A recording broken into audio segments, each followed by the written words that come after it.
Hello, good morning. Good morning, Mr. Amponsa. Okay. Yes. Is the voice clear enough? Yes. So okay. I think you can. We have 1 minute more, and then you can proceed. But maybe I will plead that if you can give some 5 minutes, so that our colleagues can join. Yeah, that's fine. That's fine. So I'll wait a while. Okay, thank you. All right.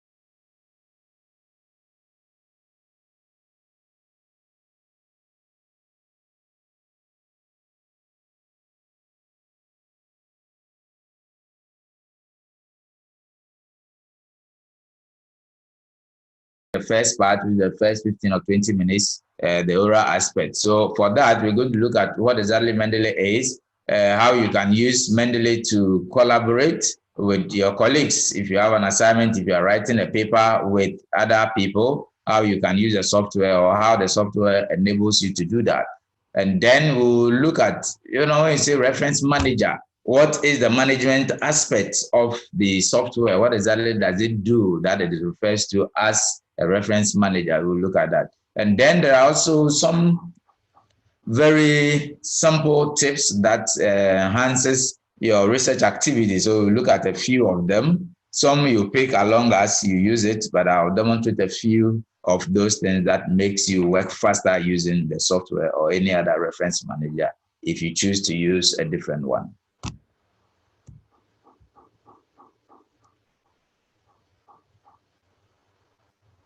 Okay, so what is Mendeley? We say Mendeley is a leading reference management software owned by Elsevier. So Elsevier is the same company that owns Science Direct, owns Scopus, and most of the major database that the University of Ghana subscribes to. So they acquired Mendeley some few years back, and so they are the ones who make the software available to the University of Ghana at the moment.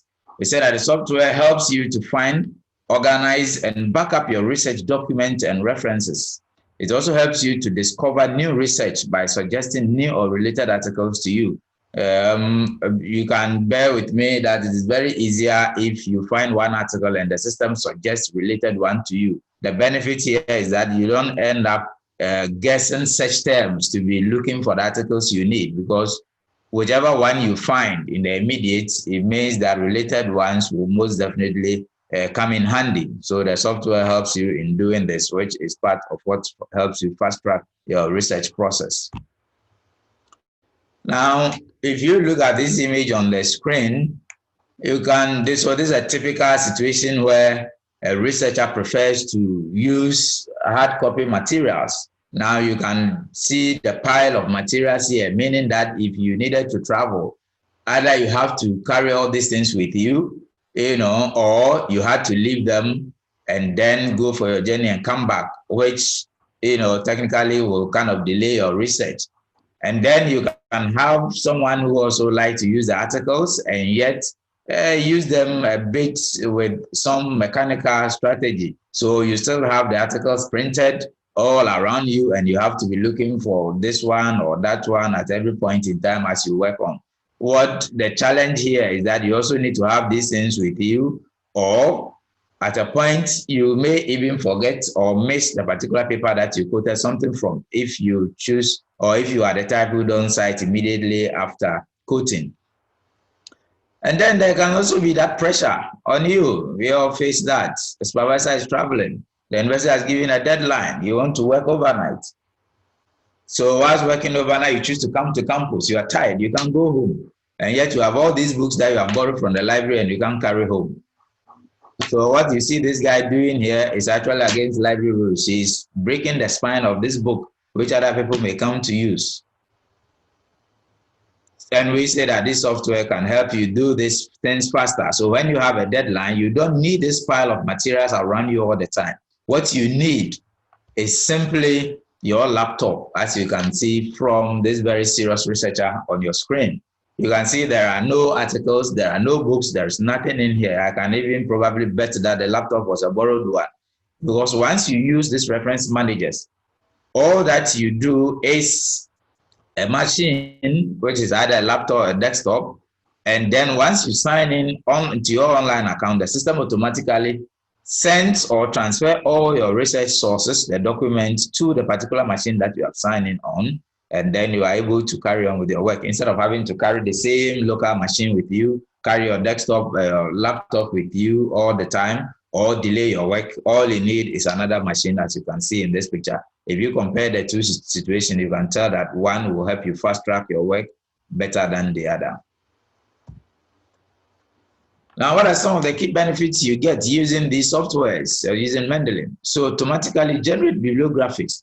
So bibliographies, as we explained last week, is basically a reference that also includes research sources that we may have read or consulted to enhance our knowledge about the research area, but may not have quoted in the work. So sometimes we see people titling the bibliography, some using references, but for a graduate project, mostly you are supposed to only list the sources that you quoted. So for that, your standard titling should be references and not bibliography.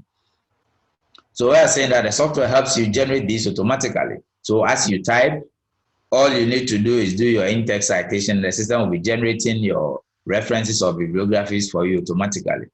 It also helps you collaborate easily with other researchers. As I mentioned already, you see that practically. So the system allows you to create a group, maybe a group of students, a group of researchers, and all you do is that if any of the group members find a source that is common or that is proper or useful for the research or project, all you do is that you put it in the group account, just like the way you have a Mendeley group. So you do same on the platform, and then you are able to share resources. You are even able to highlight component of a particular paper or book that you think other group members should take a look at. And then instead of having to travel and meet or have a phone call or email here and there, you're able to do this very easily. And then you have easily import papers from other research softwares. So if you are someone who is currently using EndNote or Zotero or any of the other ones, you are also able to import or export your sources, meaning that these reference managers do not restrict you from carrying or transferring your sources from one system to the other.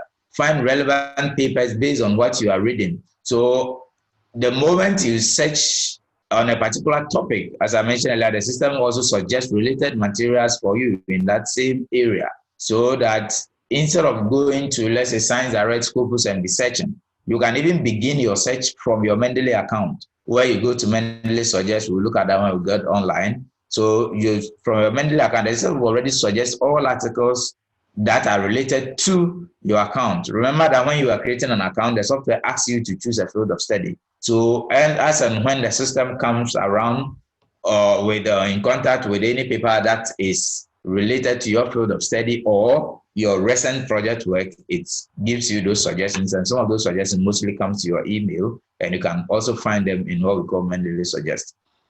Access your papers from anywhere, which is what I was hammering on. This, for me, is one of the very, very, very important benefits that you get. What it means is that you become device dependent, like I mentioned, so that all you do is have a backup of your research project with you. Once you get to a location that you need to work, assuming you submitted your paper and all reviewers have submitted their comments, and once you heard from your department, you probably may be somewhere in Nigeria or in your hometown or my hometown, Yampala. If you are there probably and you receive a call, what are you going to do? Then you may have to travel down to campus to come and then work on it. But if you are using this software, because you may not have, maybe the machine you use to do your project is on campus, you need to come down. Maybe you lost a pen drive on which you had all your sources. Then it means you have to search again. And once you have a deadline, meaning that you're delaying your finishing time.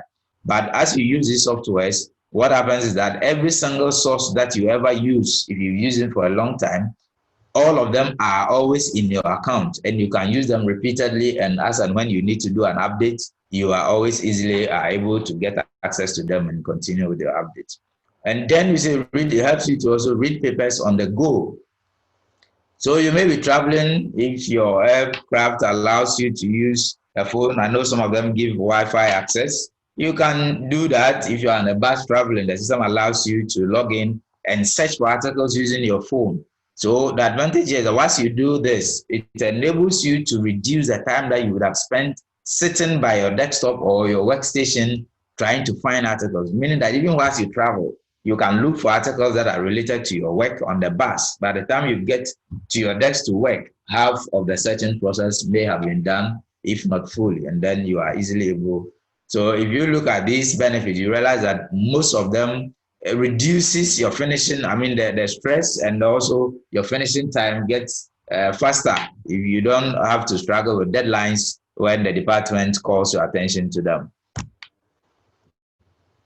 So how do you access Mendeley?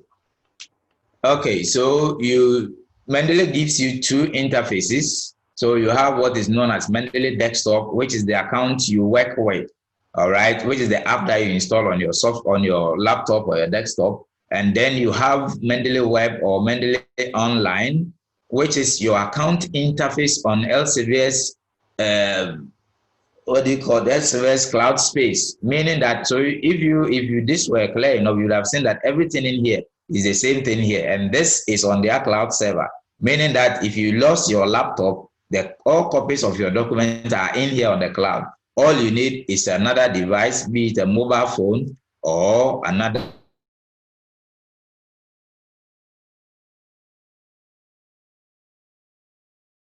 or from Windows, and you only need a very good browser. All browsers allow, but mostly we advocate you use especially Google Chrome, or at worst you use Mozilla as you work. Okay, so how is the setup like? So as a researcher, mostly you need your sources, your books, your ebooks, your journal articles. You need your browsers in and out, all right?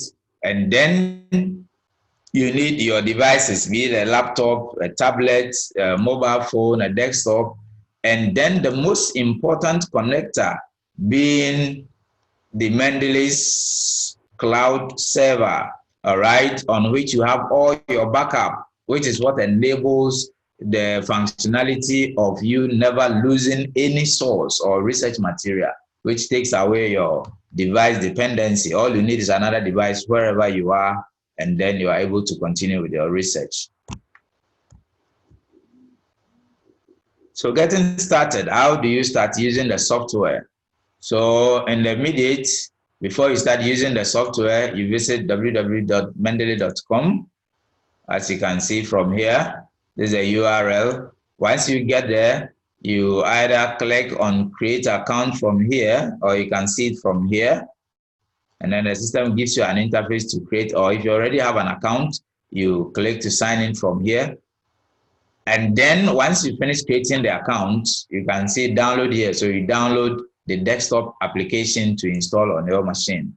So once you created the account online, so this is what happens. The system gives you this interface. You enter your email. Like I've said, if you are creating the account, because the University of Ghana subscribes to it, Mendeley gives 2 gigabytes of storage space to every user for free, whether your institution subscribes to it or not. And that is quite enough. But there are other features that if you use it as a private user, you don't get. For instance, as a staff or as a student or staff of University of Ghana, I think you have more than 100 gigabytes of storage space. You can create unlimited number of groups. So meaning that if you have a group project with a group of students, your colleagues, you have one at work, you have one with your lecturer, and that you can have countless number of groups, which is why I will advocate that everybody creates the account, or if you already have one, please convert into your institutional email, your student email.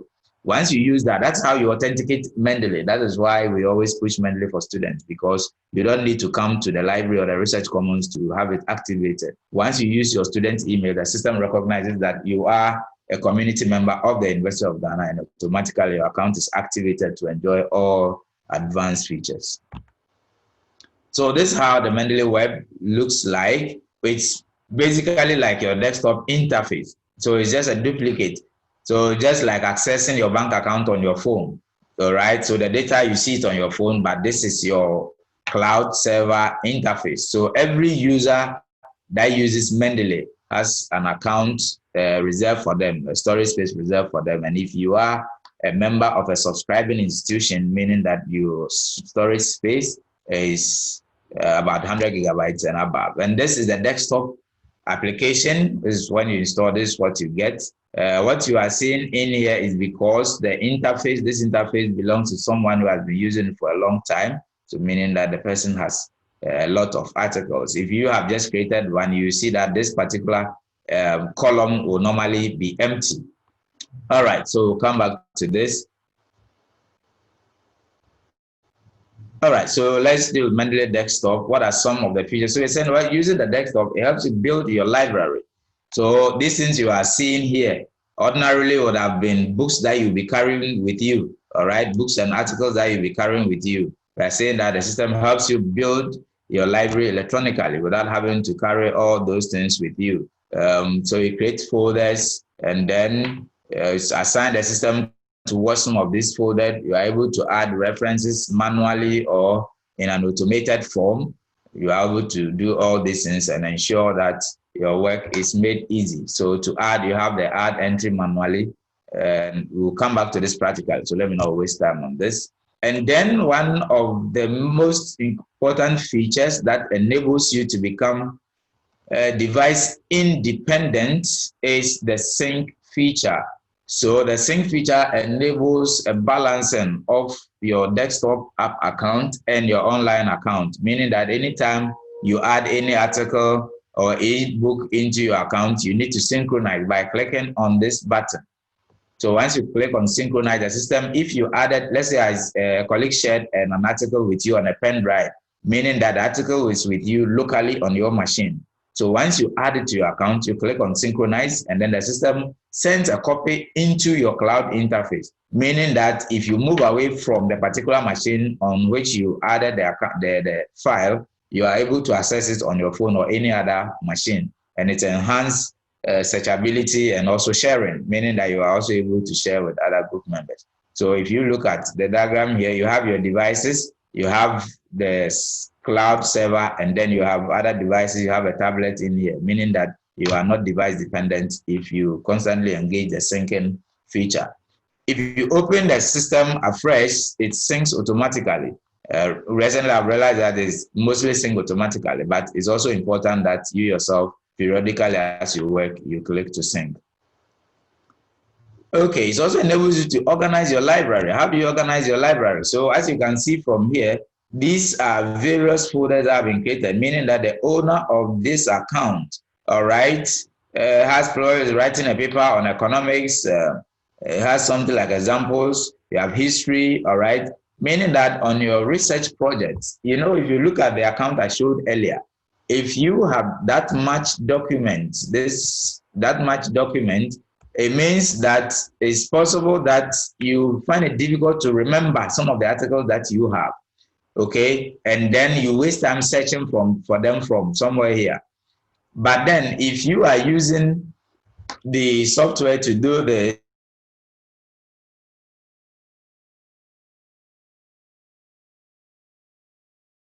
then it means that if, let's say, your PhD or MPhil thesis, you have them in chapters, so you can create a parent folder for the topic itself, all right, and then you create subfolders in it for chapter 1, chapter 2, chapter 3, chapter 4, meaning that it reduces the time that you use to search for a particular article. Should maybe a review question arise, you easily know where the chapter in which that particular article falls, then you click on that folder to access it quicker.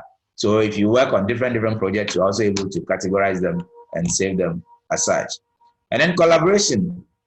So you're saying that the system enables you to collaborate with colleagues by sharing resources. So if I find an article that I know you are also working on same, I don't need to send it to you by mail for you to also waste data downloading or ask you to bring your pen drive to come for it. All I do is to share them with you in a group if we are working on the same project. Okay, so if you look at this article, you can see that some documents, some portions of the article have been highlighted. Now, you bear with me, that there are times you read an article and then let's say you pick a research method book that's for working on your methodology. Once you start, there may be, let's say, a chapter in the book that you may quote or need for your sample. There may be areas that you may also quote for ethics and all those things. So assuming you are looking for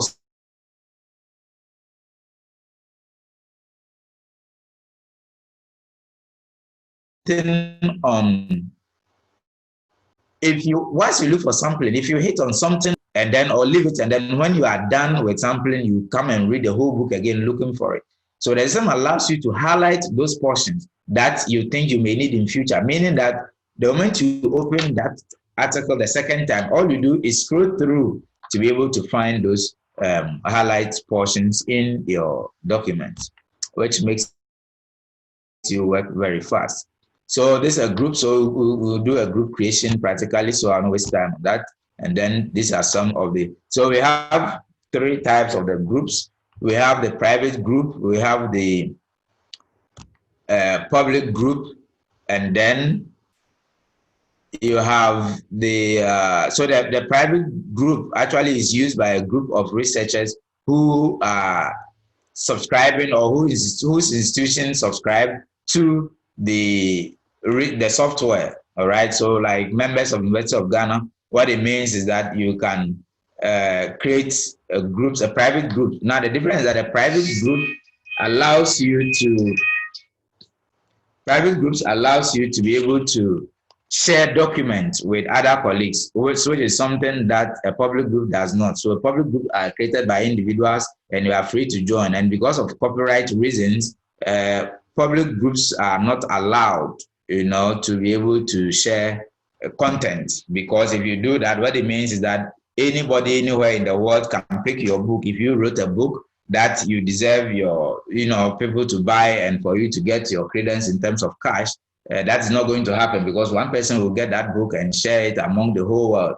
So when it comes to public group, the system does not allow you to do that. But private group, the assumption is that it's normally a group of students or a group of researchers who are working on a single project, who probably are subscribing or are using a free version of the software, so then they are able to share, because it's also an enclosed group. So you are able to do that. So please take note. Now the advantage, the public group also allows you to find, we'll do this when we get online, it allows you to find groups in your research area.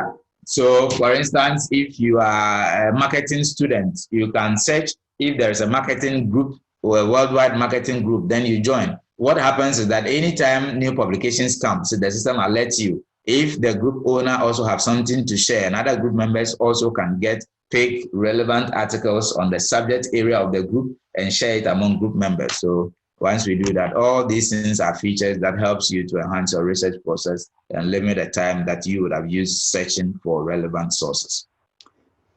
Okay, so once you use it, cite and referencing. So we are in the section where the system allows you to cite and reference. Okay, so how does that happen? To cite and reference, you need to integrate your software. So we'll do this practically. So let me skip, and then we'll come back and look at it practically. So you need to, this is a stage where you connect your software to Microsoft Word, so that once you work in Word, remember that as you write your research project, you mostly be in Microsoft Word. So how are the two systems integrated such that you are able to get your articles from Mendeley and cite them in Microsoft Word as you work? So look at all this practically. How is that some also allows you to do multiple citation. People mostly have asked me that question. That is possible. And then the generation of your bibliography. Okay, so a lot of these will do practically and do this. So let me skip. Okay, so Mendeley data also enables you to store your research data. Now you know that in today's research, it is allowed that you, a researcher or a publisher, gets credence from not just your research output, but also the data you collected. So if you are able to follow standards and prune your data properly, Elsevier provides the platform for you to store that data. Meaning that if I'm researching or I need to replicate a study, I can go into Mendeley data and see if somebody has done such a study elsewhere. All I do is pick that data, fine-tune it, and then follow through to see if the same concept or the same scenario applies in my research site or location. And then be sure that once you do that, you cite them. Mendeley funding is one of the most important features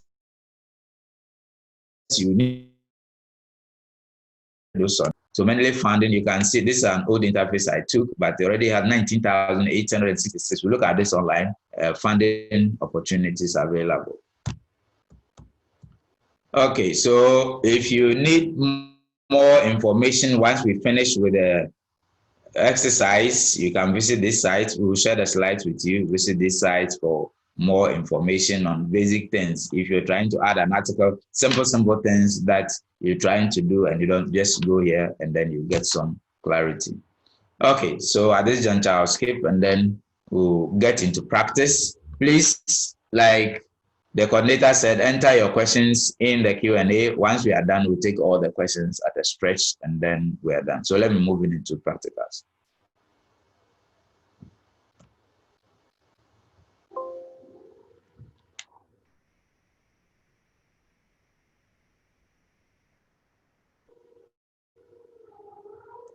Okay, so like I mentioned, this is my Mendeley desktop. So we are starting from here and then we'll move online. Okay. So it's synchronizing my account, meaning that if there's something on this interface that I may not have added online, the system is adding them online for me. So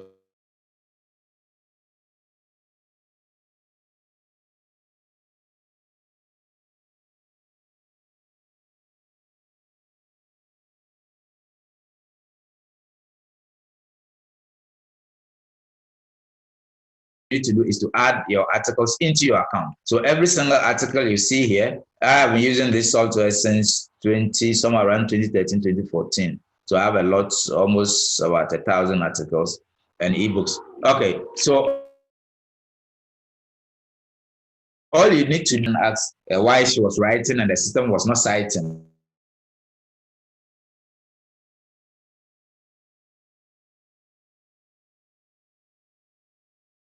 Please from the database your institution subscribes to, locate them, and then the system helps you to download and store them.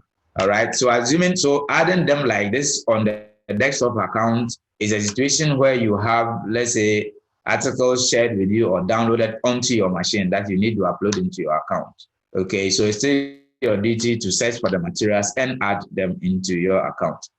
Okay.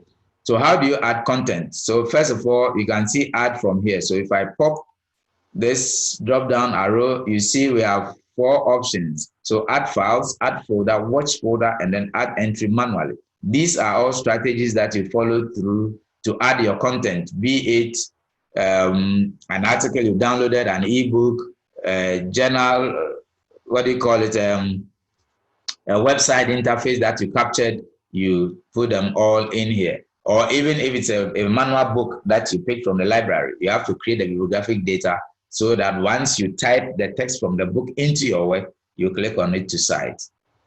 Okay, so let's look at add files and add folder.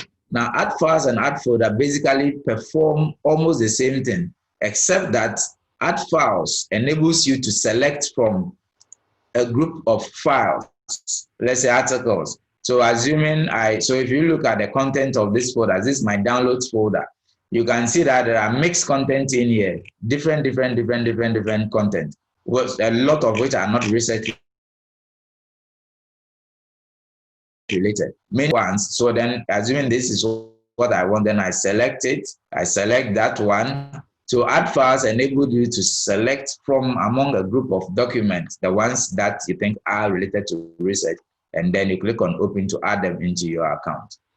On the other hand, add folder allows you to extract all the content of a particular folder into your account. The folder itself will not come, but then all the content will be extracted. So assuming I always download my research articles into this particular folder, what it means is that I will basically click on it like this, and then I click on OK, and then the system will extract every single article in the folder into my Mendeley account.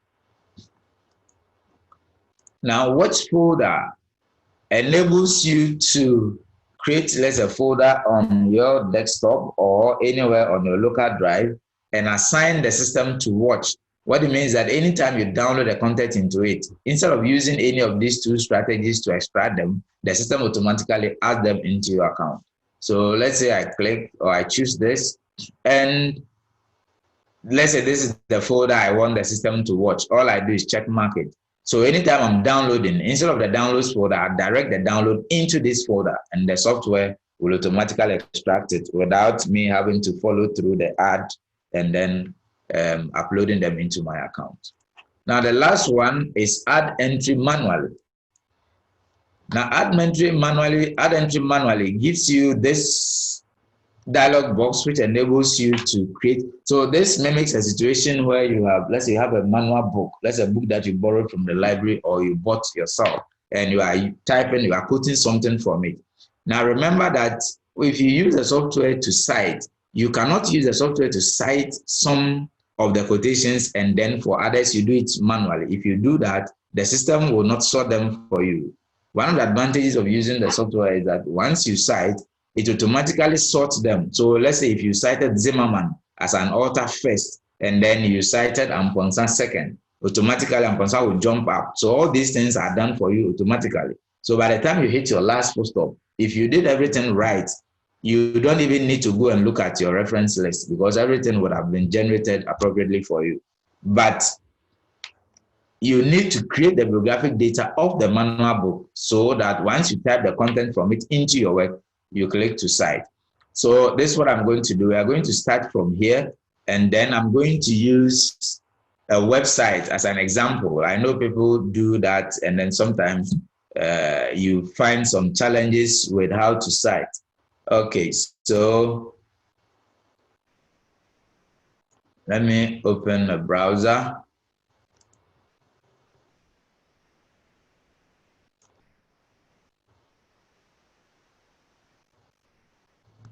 Moment, please. Okay, so let's go to which website? Let's just be home. Let's use University of Ghana's website. So let's assume you are a history student and you are writing a paper on the history of universities in Ghana. So you hit the University of Ghana's website, and then you look for where you can get the history. All these are things you have to do, just like you always do. So let's go to, okay, there's history here. Good. So there's some small history about the University of Ghana here. So obviously, writing about universities in Ghana, you will by all means come to this page. So once you get here, you can't just copy these things into your document. Let's say you highlight this and copy into your document without cite. You need to cite the institution. So how do you make Mendeley cite for you after you have copied this and pasted?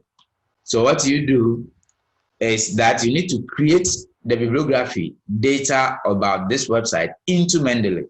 So let's go back. Now, when it gives you, so you need to choose the type of source that you are creating the bibliography for. Is it a book? Is it a journal article? Even if it's a book, is it an edited book? And if it's, is it a website? All right. So what we are using, for example, right now is a web site. Now, remember that you don't cite a website, you cite a web page. Okay. So you need to choose appropriately. So I changed the type of source to web page. And then what is the title? So I need to create that. So let's go back to the website. So the title of the document I'm going to cite is Establishment of the University. So I copy that and then I go back to my Mendeley. I like to cut and copy and paste. So I paste that. Who is the author? Now let's go back. Who is the author of the document? Now, this is something, if you are not aware, you should take note. There are instances that an individual of an institution, be it a student, be it a faculty member or a staff, may write a piece for the university that the individual owns the copyright to. If that happens, normally you see that the individual's name will be up here. In that case, you don't cite the institution, you cite the individual. So when it comes to the author, you need to put the individual's name there, all right? But for this example, it's in the university's property, so we're going to cite the University of Ghana. So the author is the University of Ghana. So let me copy this. Then I go back to my Mendeley. So the author. Now, if you look at this syntax here, the system is telling you how you should enter the name if you are creating the bibliographic data.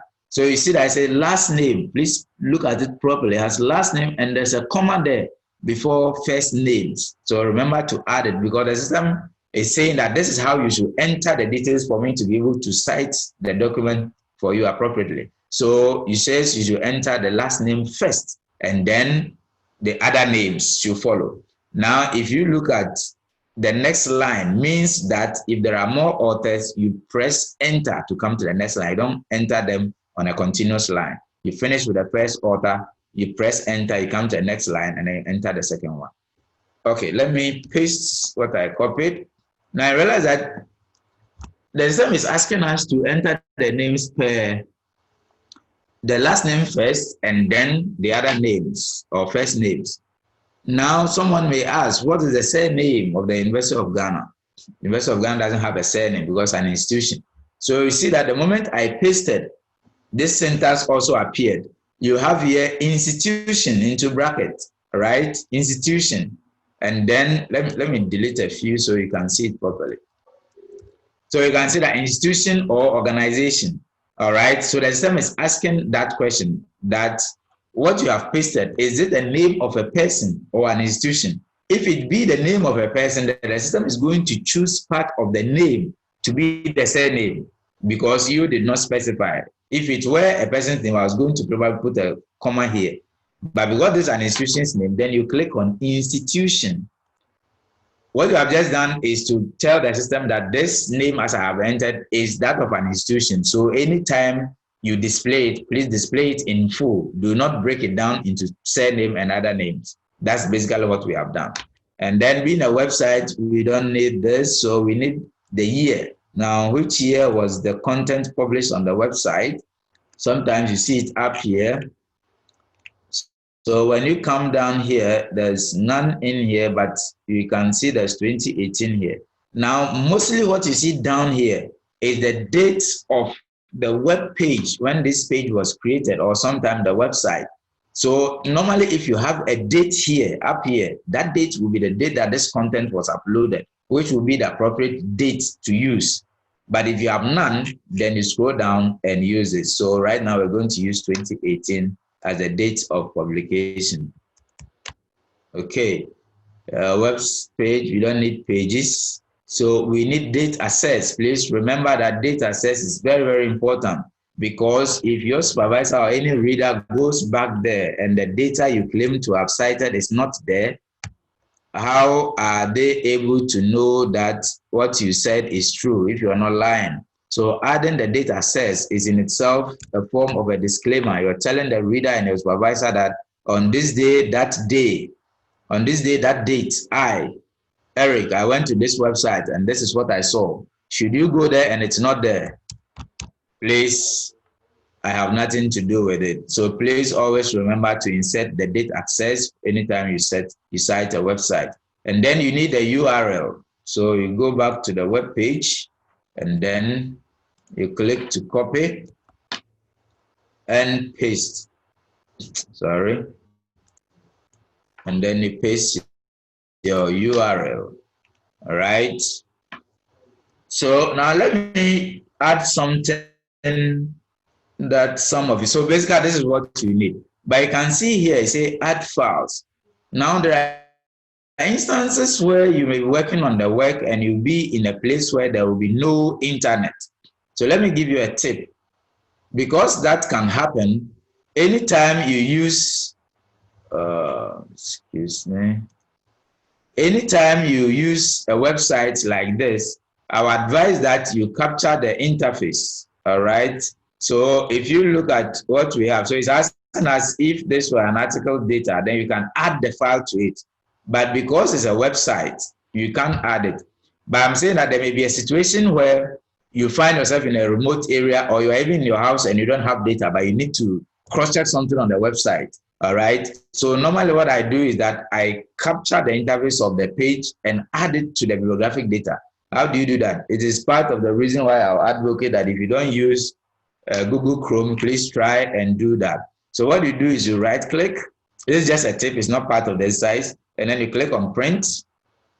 Now, once if you have a Gmail and you're using Google Chrome, or once you're using a Google Chrome, I think Mozilla also allows that. You see that it has captured the interface as if it were a journal article. And then you choose save as PDF. Normally, because I've been using, that's why I'm normally to be on print. So you change it to save as PDF, all right? And then you click on save. It will ask you for a location. Then which folder? I think I've created a folder for GRASAG. Let me put it in there.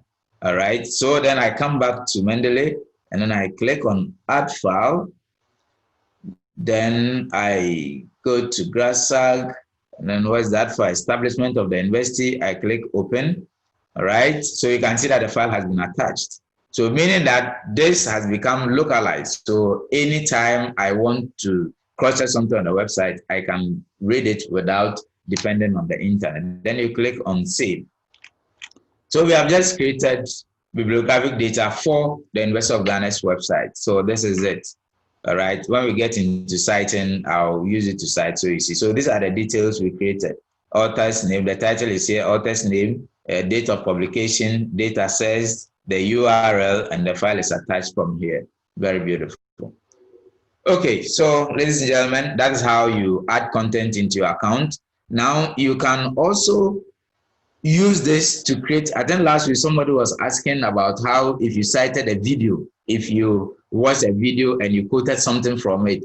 So in the same vein, you can go to, if you're using Mendeley, go to add entry manually, and then you go to source type, change it to, where are you? I think that's video. Film, yes, it's film. So it's here. All right. So you choose it, and then you create.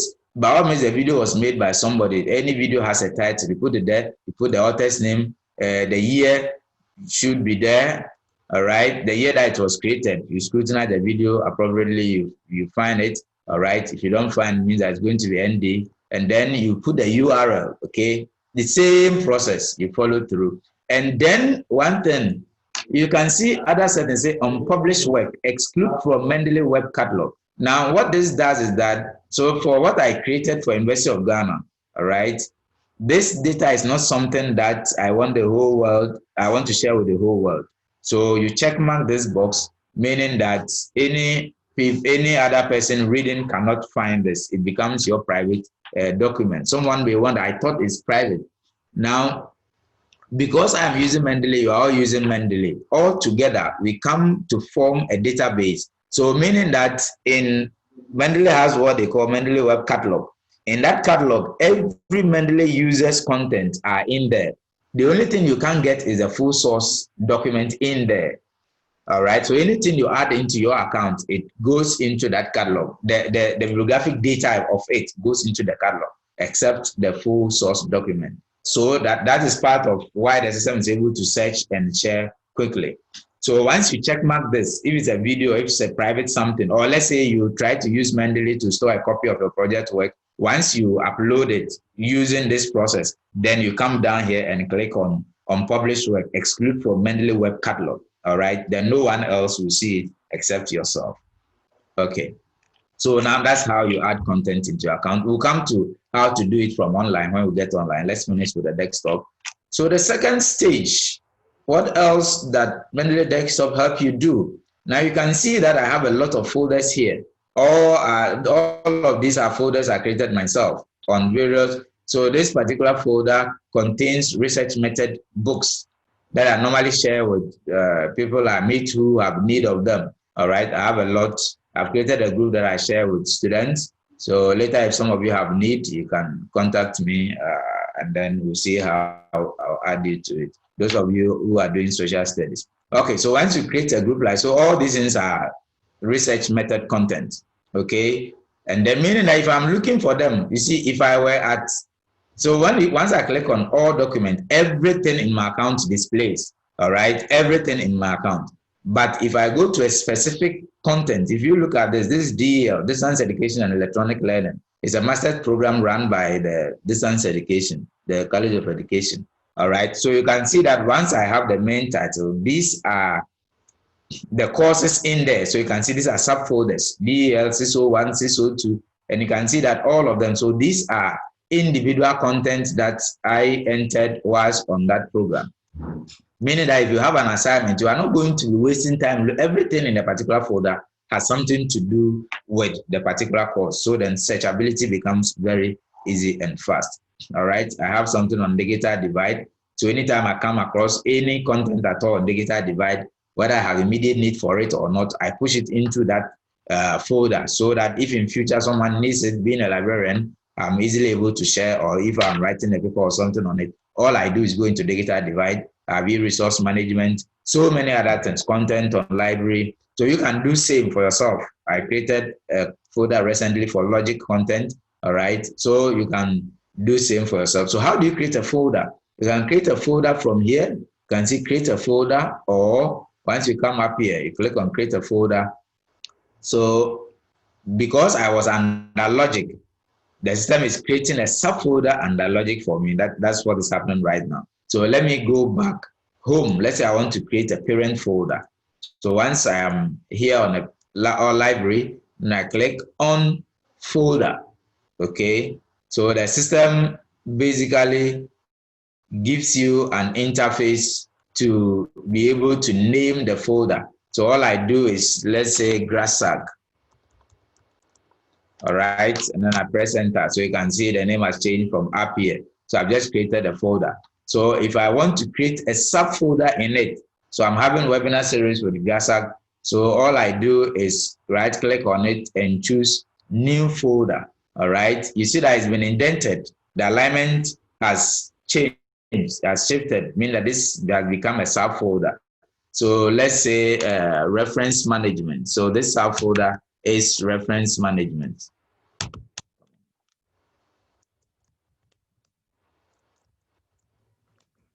Mr. Ponsa. Right? So I give it a name. Hello. Mr. Ponsa, yes. It looks like.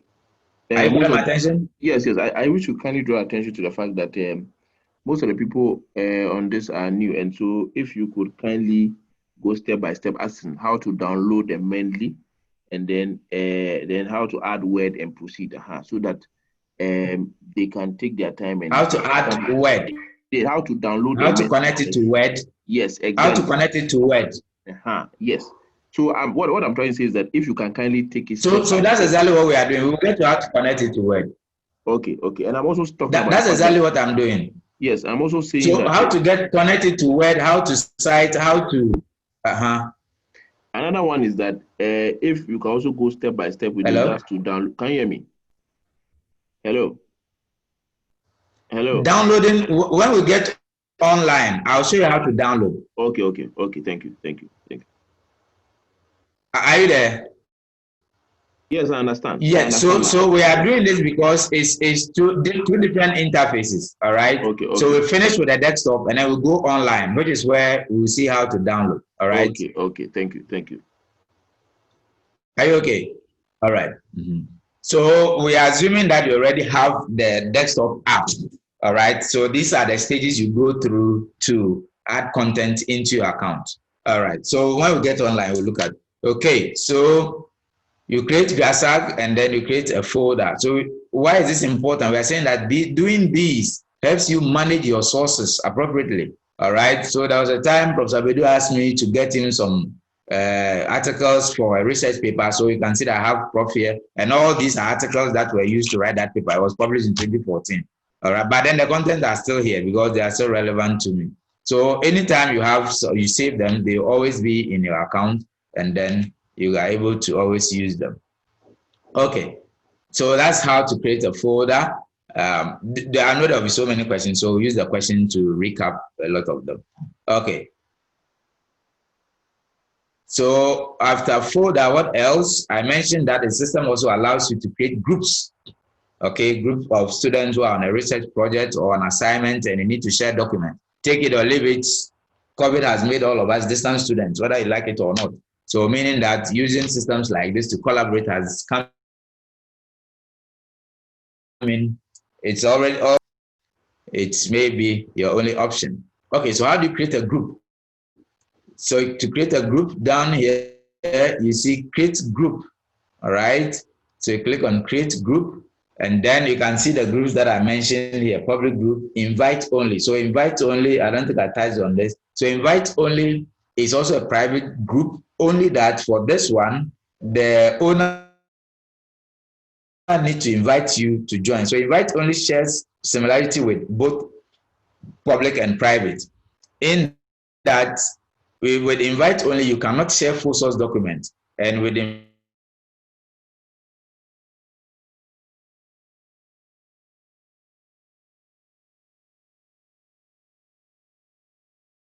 invite person creates an invite. So the only group in which you can share full source documents is the private. So as a student group, I'm choosing private. And then you need to give the group a name. So let me do GRASAG again. All right, and you can describe it, what the group is about, and then you put it in here. So I click on create group. And then assuming I want to invite somebody, I'll quickly enter the person's email here, and the person will be invited quickly. All right, so let me skip that for now. So this is the group that has been created. Now you realize that I didn't have any group in my account called GRASAG, but you see the system is still syncing. So by the time we go online, you will see that this GRASAG group that I just created will be in my account online. Meaning that if I had added any content right now, okay, let me just add something into it. You see that once we go online, that particular file will be in there. Let me just add something that I'll delete later. Okay, let me put this in there. All right. So this is what I've just added, just for an example. Okay. Now, what other thing that Mendeley helps you do in Word? So you can also easily search. Assuming you gave a lapse, maybe you had to travel, so it didn't work for a while. Once you come back, you're looking for an article, you can't remember the title. So you have recently added. So you can, if I click on that, let's say I'm at home and I click on recently added, you can see that we added University of Ghana just this morning. So that is showing. All right. Recently read any article that the last time you read, if you are a fan of using the favorite feature, you can make some articles favorite. Publication, those of you who have papers, you can also upload them into publication. The system will look at it and then give you your appropriate statistics as people read them and cite them. Okay, and then unsorted, those are material that you have not added to any group yet, any folder or any group yet. Okay. Now, how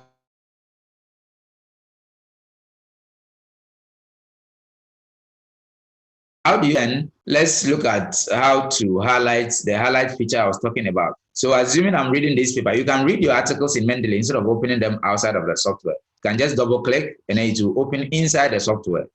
The advantage is that if you read them in here, any content, so assuming I find this instructive and I want to quote it in my work, once I highlight them, all I do is click on highlight. So this color code is not going to go away until I take it out. So it means that anytime I open this article, this color code is going to be there. So assuming this was supposed to remind me, or I come back and use it on maybe sampling or ethics or any other aspect of my research, when I open this content, all I need to do is go through every aspect that I've highlighted.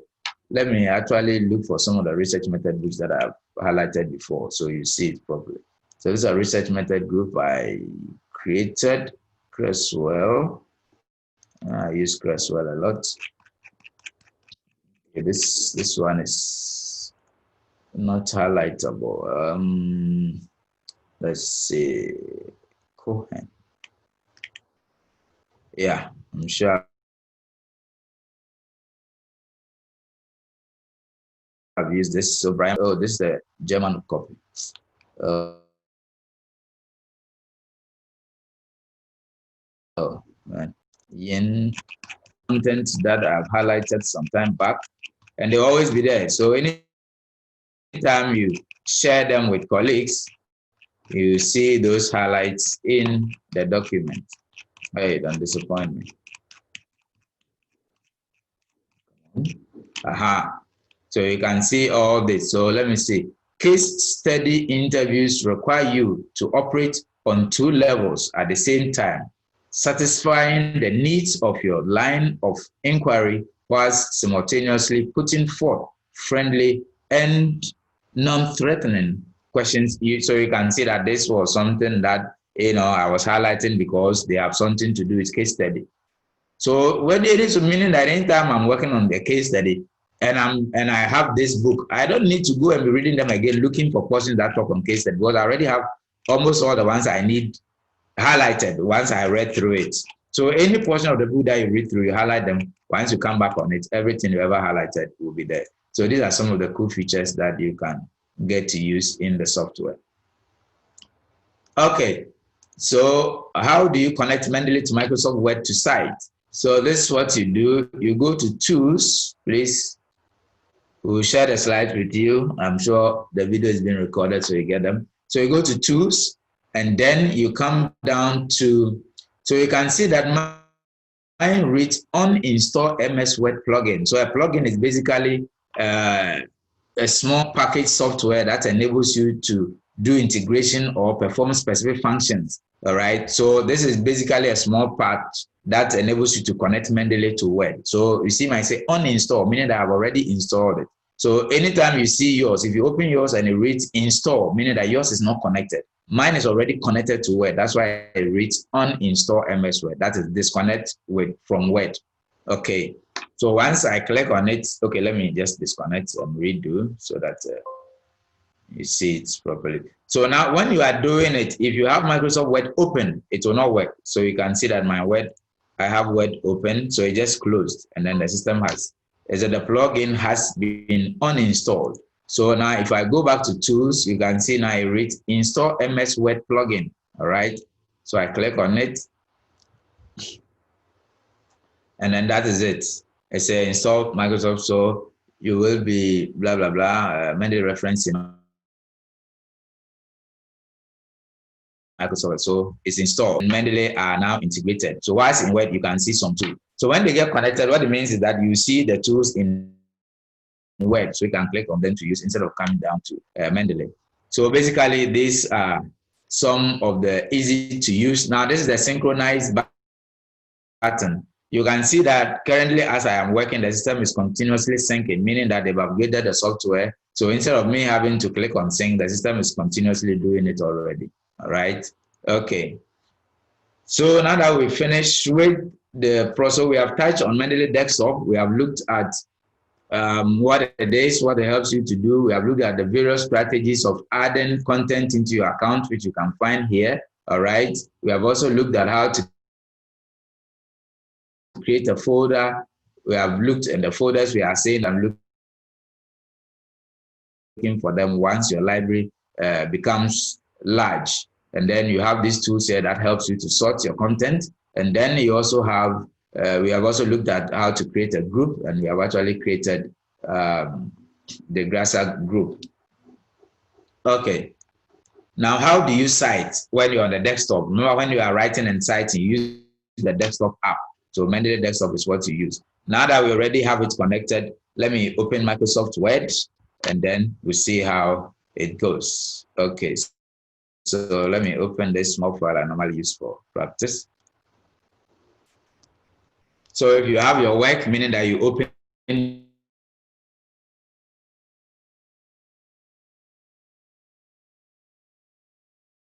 your work. Now, I advise that you start already articles and other things in the future.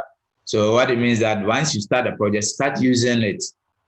Else, if you finish and you now want to come back and do it, you can't convert the manual references into electronic. You can only delete the in-text and then use the software to cite them, meaning that you have to look for the sources, upload them for the system to extract the bibliographic data. So this is what I mean. So if I click on this article, for instance, all these details you see here, I did not enter them. The moment you add them, the system extracts them automatically. So the author's name, the year, the volume, and all these were extracted by the software itself, which is what it will be used to cite for you.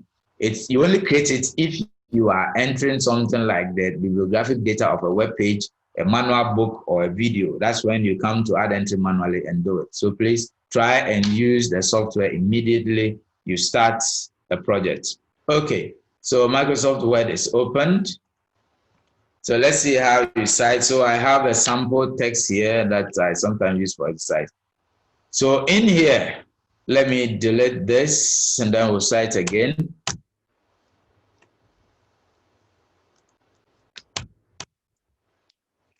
Okay, so we have Zambao, blah, blah, blah. So this is example for multiple citation. Okay, so so you can see that I already have some references in there. So I'm going to delete all the references, and then you see that all the reference, the in-text, and then all the references will also disappear.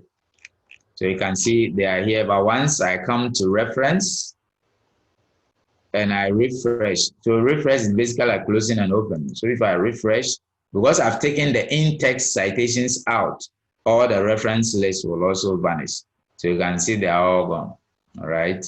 Okay. So I only have my title. Go to next page. Okay. So from here, this is a quotation I think I took from Zangbao. So let's go back. So I click on insert. So please, we are looking at how to use the software to cite, those who don't know how to use it. So ordinarily, if you are doing it manually, so according to them, you are going to type the author's name. You are going to type the author's name according to, then the author's name, let's say Amwafo, come on. All right, and then you add the year. So according to, you create your bracket, you say 2019 bracket close, right, APA. Okay, manual, if you are doing the manual, this is what you are going to do. Now you see that because manual, when I click on, there's no highlight because it's not, and I use the software to do it. So this piece that was taken from Zambao's article. So under references, please, you need to cite, you go to reference on the menu bar, and then you click on insert. So once we connected Mendeley to Word, these are the tools that were imported. So you see this bar here from here to here. All these tools you have in here are the tools that were imported into Microsoft Word once we clicked on install MS Word. So this is for inserting citations. This is undo, refresh, export, if you need to export or import from another reference manager to Mendeley, this is where you come. So this is how you click to generate your bibliography. That's your reference list. So it says insert bibliography. And then if you need to open Mendeley, if you haven't opened already, and then these are the reference styles. Okay, so APA is the last one I used, so it's already on APA. Please remember, APA is on the 7th edition now. So this is a standard that we subscribe to. If you use it and your supervisor has a challenge, please just patiently explain to him that APA has moved to a 7th edition. Currently, I suspect some of you may be using the 6th edition. APA came to a 7th edition in last year, October. So please beware if you are not aware yet. So I choose APA. Now, assuming you sent your article to a journal and they ask you to change, all you do is come here, all right, and then choose if it's Harvard format they want. Once you click, so we'll come back to this and see how the changes are. Okay, so I click on Insert. Now, remember the cursor, let me cancel. The cursor needs to be where you want the citation to be. So you can see it's blinking from here. So I click on Insert, and then you can either type the author's name from here. All right, to search. So Zangbao, what was it? I think there was an H. Is that it? Zang. No. There's then check. Okay, so the spelling is here. Please pardon me. Oh, I deleted them. Sorry. Things are ZH. Okay, so let me just redo it again. So I put, okay, so it's inserted this one. Fine, so let's use it for example. Let me delete it and redo so you can see it well. So the mouse pointer is there and I go to insert. Then I can search, so ZHA. So let's assume this is it. So I click on it. Yes, sir. Sorry to cut you. Some of our colleagues need the steps to download so that they can work within the desktop app. So like when you download, then maybe they will also do it, and then we'll be following you. No, we will come to that. You see, if people are doing it whilst I'm also instructing, they will not pay attention. You get it? Okay, I understand. Are you with me? I understand. If it were in a lab situation where we are all together, then there'll be assistants going around, helping. But what I need is the attention to look at the process. It's very easy to follow. Okay. So we'll come back to how to download. And then during the question time, we'll recap a few of the exercises. Okay. All right. So let me restart. The cursor is there. I go to insert. And then Zangbao, it says Zhao, so I click on it, all right, and then I click on OK. Now you see, so Lin et al. 2020, all right, that's the citation you have there. Now I don't have a reference list yet, so all I do is put my mouse pointer here and click on Insert Bibliography because I've cited one person.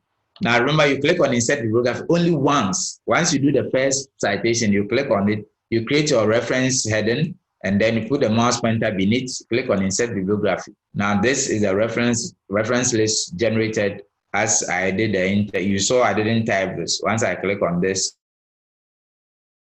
the reference populated together with what is known as the GUI. I'll explain. Okay, so let's insert another reference. See how, let me put another reference here. So I go to insert. Now, instead of searching, you can also click on go to Mendeley. Then it brings the Mendeley interface for you to look at and then cite. So now that we have this, let me use the University of Ghana bibliography data we created. So I go to library, let's say recently added, rather. Now this is it. Okay, I click on it. And then this is cite. Please don't click on the label, click on the button. So cite. So you can see it's in the University of Ghana, 2018.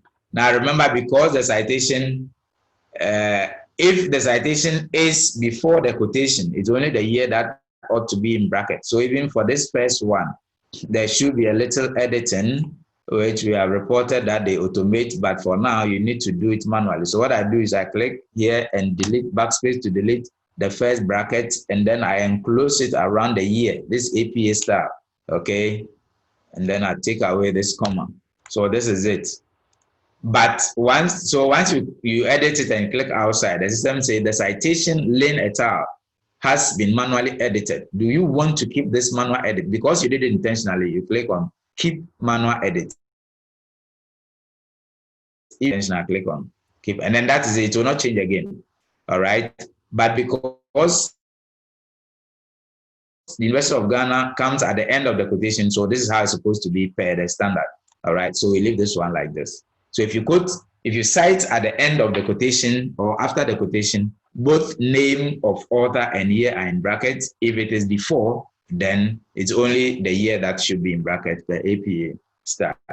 Okay, so these are two reference stars. So remember that I have not clicked on insert bibliography, but if I scroll down, you can see that University of Ghana reference has been created per the bibliographic data that we provided. So it's already there. The indent, everything has been created. All right, so your reference list keep populating. Now let's see how we do multiple citation. So multiple citation mostly come at the end of the quotation. So let me put the mouse pointer here. I go to insert, and then I click on go to. So there are two ways. You can either search the names from here. So let's say AD, maybe a name will pop up. Yeah, then I click on, let's assume this is what I want to search. Type, I click on it. You see the highlighter is still there. Then let me put an S, something, a name will pop up. Then I click on it. Another will come and put L, another name. Then I click on it. All right. So then I say, okay. So I've just quoted 3 multiple authors. So you can see Amavu 2016, Austin 2010, Fitch 2010. All right. So this is how you do multiple citation. Now, if you go down 3 more, you can see that the reference list is generating. Now, I just cited Amavu, but you can see that Amavu has jumped to the top. Okay.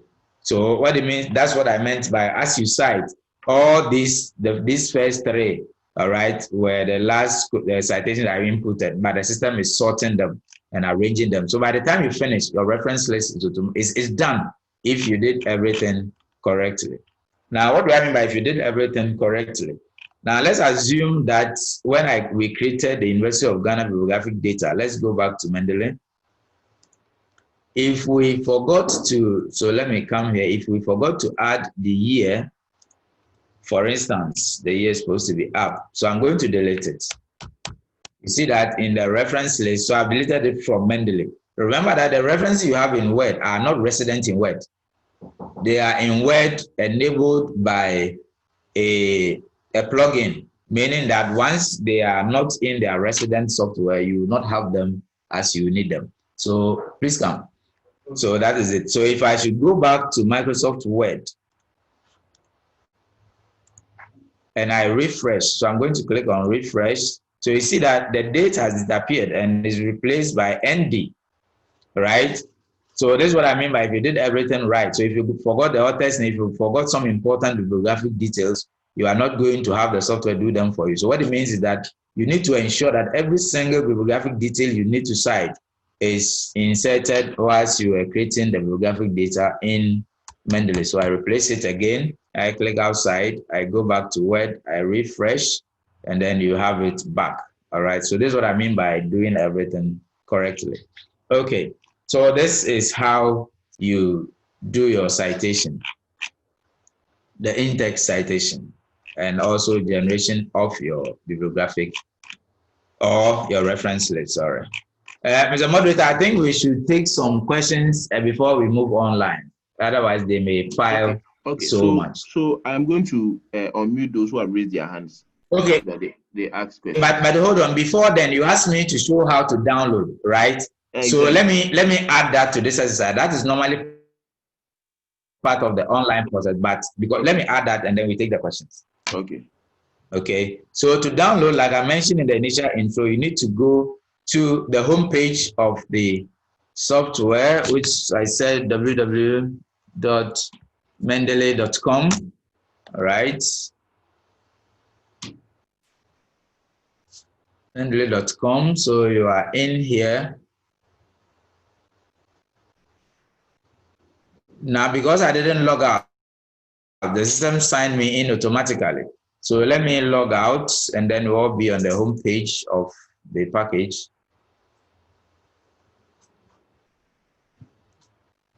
If I don't remember my password, please don't blame me. I know some of you are spiritual enough to remind me. Okay, so this is a home page. So I earlier mentioned that if you are a new user, once you get here, you need to create an account. So that is here. Creating the account is what I demonstrated in the PowerPoint whilst we did show you. So let me just click to create. All right, so this is where it brings you, and I'm saying that because I already have account, so it brought in my staff email automatically asking for my password. If you don't have, it will ask you to enter your email. You ask you next, then you provide the bibliographic data, your field of study. Sometimes you may not, let's say you are in social work, all right, but then your specialty is in urban something. I don't know the breakdown there, but let's say you have urban something studies. If you don't find urban studies, please choose social studies or choose social work. All right. So you choose the broader term of the field of study to create your account. Now, if you choose appropriately, what the advantage here is that the system, as you do it, okay, it looks at other databases and all the articles that are related to that field of study, suggest them for you. So we'll do that when we get back online. Okay. So let me go back to the home page. So once here, after you have created the account, I'm saying that you download, you click on download. So once you click, the system greets you with this interface. Please, this is a new package that they are developing. It's may confuse, so don't choose this. This is what you are looking for. Download Mendeley Desktop for Windows. All right. If you are using Mac, there is a Mac version. So you can, there you click on, yes, Mendeley Desktop for Mac. Then you come here. Then initially it gives you Windows. So if you are using Linux, you click on here. All right. If you are using Mac, you click here. So I'm using Windows. So I click on Mendeley Desktop for Windows. And then you can see it downloading here. All right. You can see it downloading. It's 54.7 megabytes. So because I don't need it, let me cancel. I'm not that rich. All right. And then let me go into, I have some of the downloads. So let's assume it finished downloading. So I have some of the downloads on my system. So let me use that rather instead of waste data. Now, Corona and cache matters is not easy, you know. So my documents I've choose.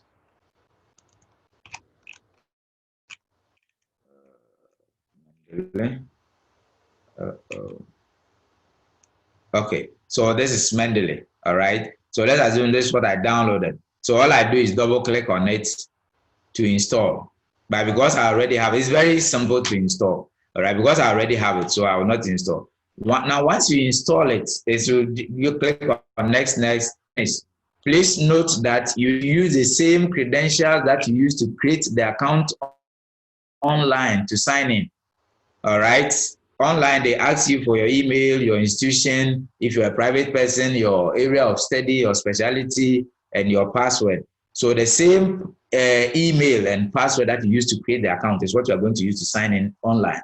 If you use a different details, assuming some of you probably have 2 accounts, if you use a different account either than the one you use online, the system cannot synchronize.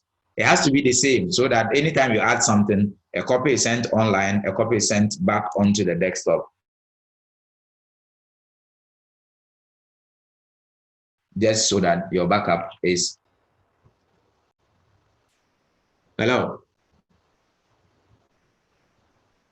Mr. Moderator. Yes. Mr. Abosa. So can I proceed? So I'm done with the download. Okay. So one of the questions I would want to ask the questions from the Q&A. Then I would now allow those who have raised their hand to ask the questions. So one of them says that yes, that's the best.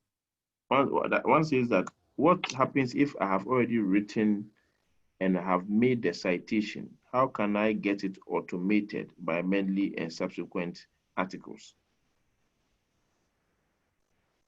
Okay, so that's what I said. That if you already started the project and you have done your citations manually or using a different one, what you do is that, so if we are using this, our sample work. So let's say I did this manually. All I do is delete it. Okay, so that's what I said. It's going to take a bit of time. So you need to get the articles, but mostly because you use it, you have them. So you have to, if you type this manually, you delete it like this, and then you use Mendeley to cite it like this. Then you come to okay, then you use Mendeley to cite it. Like I mentioned, once you cite, the easy part is that as you cite, the reference list will be populating for you. And then when you finish, you continue with the automated practice instead of doing the manual. The benefit is that if you do it automated, when it comes to editing. So I mentioned that let's assume that this is a paper we are submitting to a journal. We have used APA because we are from University of Ghana. If you go there and they say they use MLA, so let me show you what's going to happen. So let me even choose Vancouver. So I'm going to choose Vancouver superscript. So if I click on it, let's look at what happened. Now you can see that the first citation has changed to 1. You know, this is normally used in books. 1, and then the other, this is another one, 2. All right. And then the ones here you have 3 to 5. Remember, we had 3 citations here. Okay. And then this has been numbered. There is no indentation, as was the case in APA.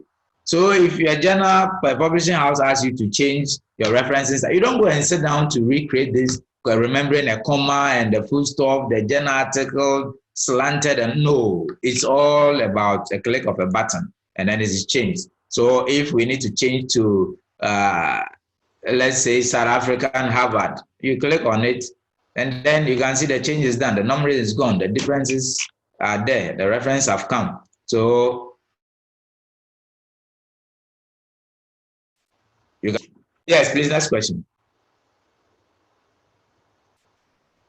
So the other question is that, is it possible to see the total number of articles within a folder at a glance without counting? Yes. So let me go into my account because it's syncing. So normally when you click on, so let me say be at home, and I click on 1, normally it shows here the total articles. When mine finish syncing, you see that the total articles shows from here. It shows on this status bar. So yes, you can. Because it's synchronizing, that's why the pane is busy. All right, next question. Does Mendeley have a text-to-speech feature? It says what? Does Mendeley have a text-to-speech reader? Feature, yes, feature. Yes. I've not seen that. Maybe I don't want to say no because they are consistently upgrading. Maybe it's something they have added yesterday and I'm not aware. So I will not say no. But as far as I know, there is nothing like that. Okay, another one. So the questioner and I will have to go back and research to be sure. Okay, so another one is, next question. I have been using Mendeley for close to a year now. About 2 days ago, the word add in disappeared from references where I used to find it. I uninstalled the word and the Mendeley desktop, then installed them again, and it didn't come back. I have done all my work and I'm done. Just need the bibliography. What should I do now? For your information, I have to submit my final work on Wednesday. Oh, so sad. You should have contacted us as a research commons. You didn't need to uninstall. So what happens is that if you stop using it for a long while, there's the two systems disconnect. All right. So all you needed to do was to come to Mendeley, go to Tools, and then click on Install. So because mine is connected, you see Uninstall. So once it disconnects, if you stop using for a while, or if for any reason it disconnects, you come back here, you see it has changed to Install. Then you click on it to reconnect. That's basically it. And please, if you need assistance, please, the Research Commons in BAM Library is for your use. It's a specialized place created to support graduate studies. So please don't put yourself under undue stress. Go there. We have trained staff who can help you. If they have a challenge, they know who to call to give you the needed assistance. Thank you. Next question, please. Okay. I have done all my work with Zotero. If I want to switch to Mendeley, can I do it? Will there be any format changes to my work? Will the bibliography change?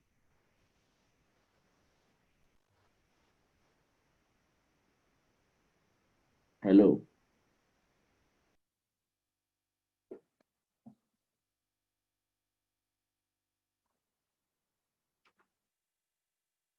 Hello. Import your bibliography.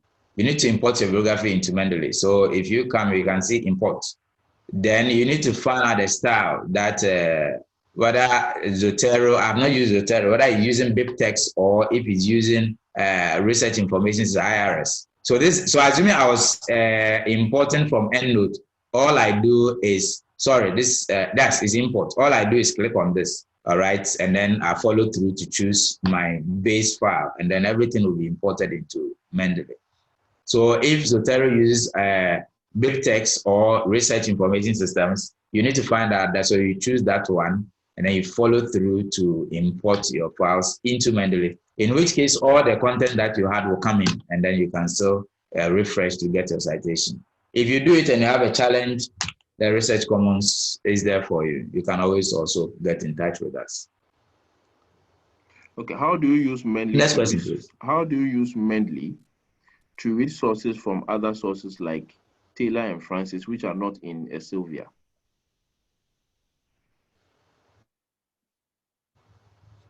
To read sources or to extract? Okay, so please hold on to that question. The question now, when we go online, we are going to actually do that to see how you can get content from online into your Mendeley account automatically. So we'll treat that when we go online. Yeah. Next question. What is the essence of add entry manually if Mendeley is meant to automate our references? Good. So it's meant to automate it if the content you are using is also automated. All right. So it's just like boiling a cassava that's been peeled by a machine. All you do is pour it into your silver. But if you have a cassava that is just brought from the farm, you still need to peel. So add entry manually is just like the cassava that you need to peel. All right. So this is like manual book. If the content is electronic, then you are not going to follow through to use this. And also if it's a video, all right. The reason is that the software has been designed to automatically extract bibliographic data from any article you add. But if you have a manual book, you can push it into the computer. So it means that it's giving you the process to enter the bibliographic data.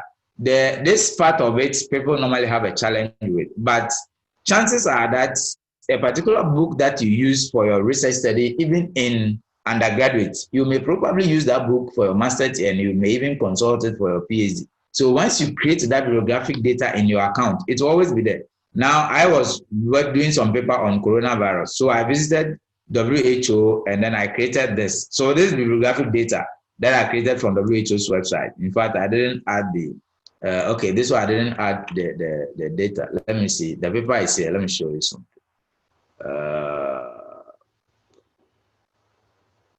So once you do that, the content will always be in your account and you are always able to consult it.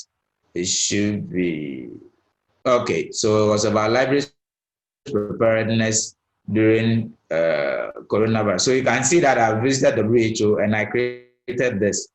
And then, like the example I showed you, I used the software to attach the interface of the web page. So you can see like this. So once I have this, if you go to WHO's website on coronavirus, you have this. But I have it here because I don't want to always visit the website. So once you do it this, you can always use it. So it's just like you writing your own book instead of using another's book. That's basically it. Next question, please. What is the essence of add entry manually if Mendeley is meant to automate our reference? No, okay, that's okay. So how do you get APA 7th edition? Yes. So how do you get APA 7th edition on my system? I have the 6th edition. That's somebody's question. Okay, good. So if you don't have it, be in Word.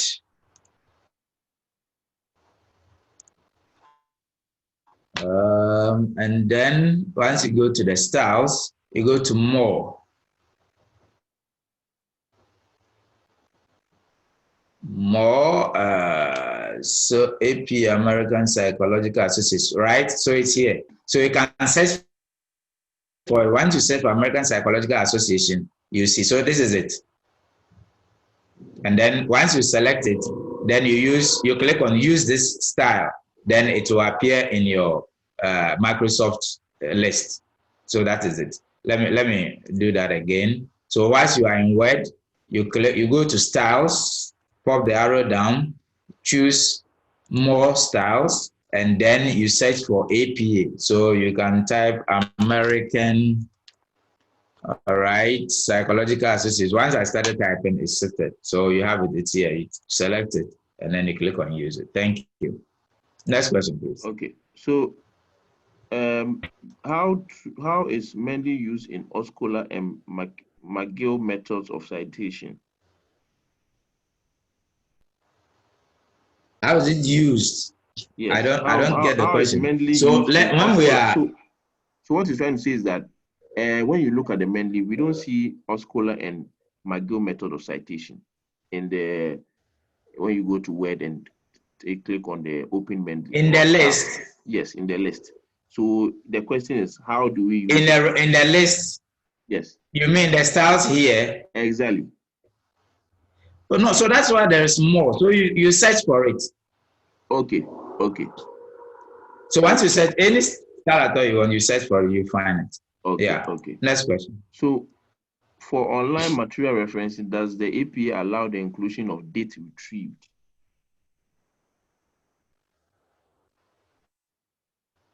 Allow the inclusion of what?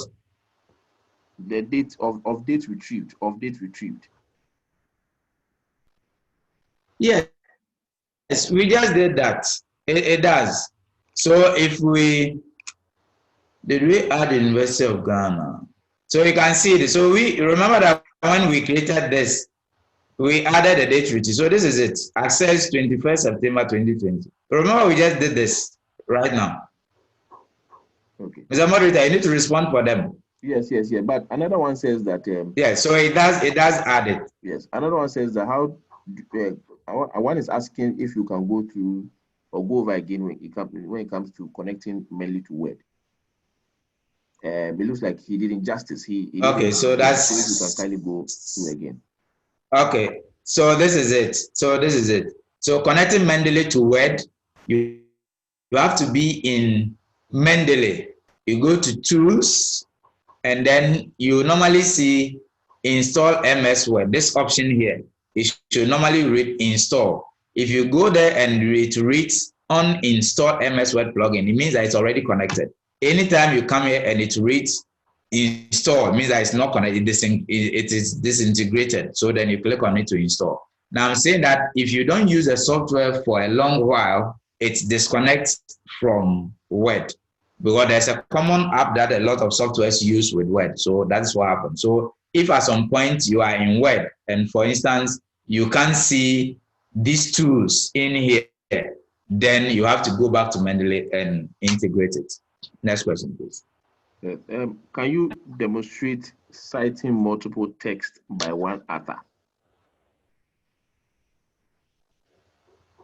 Citing multiple text? Yes, by one author. By who? By one author? Yes.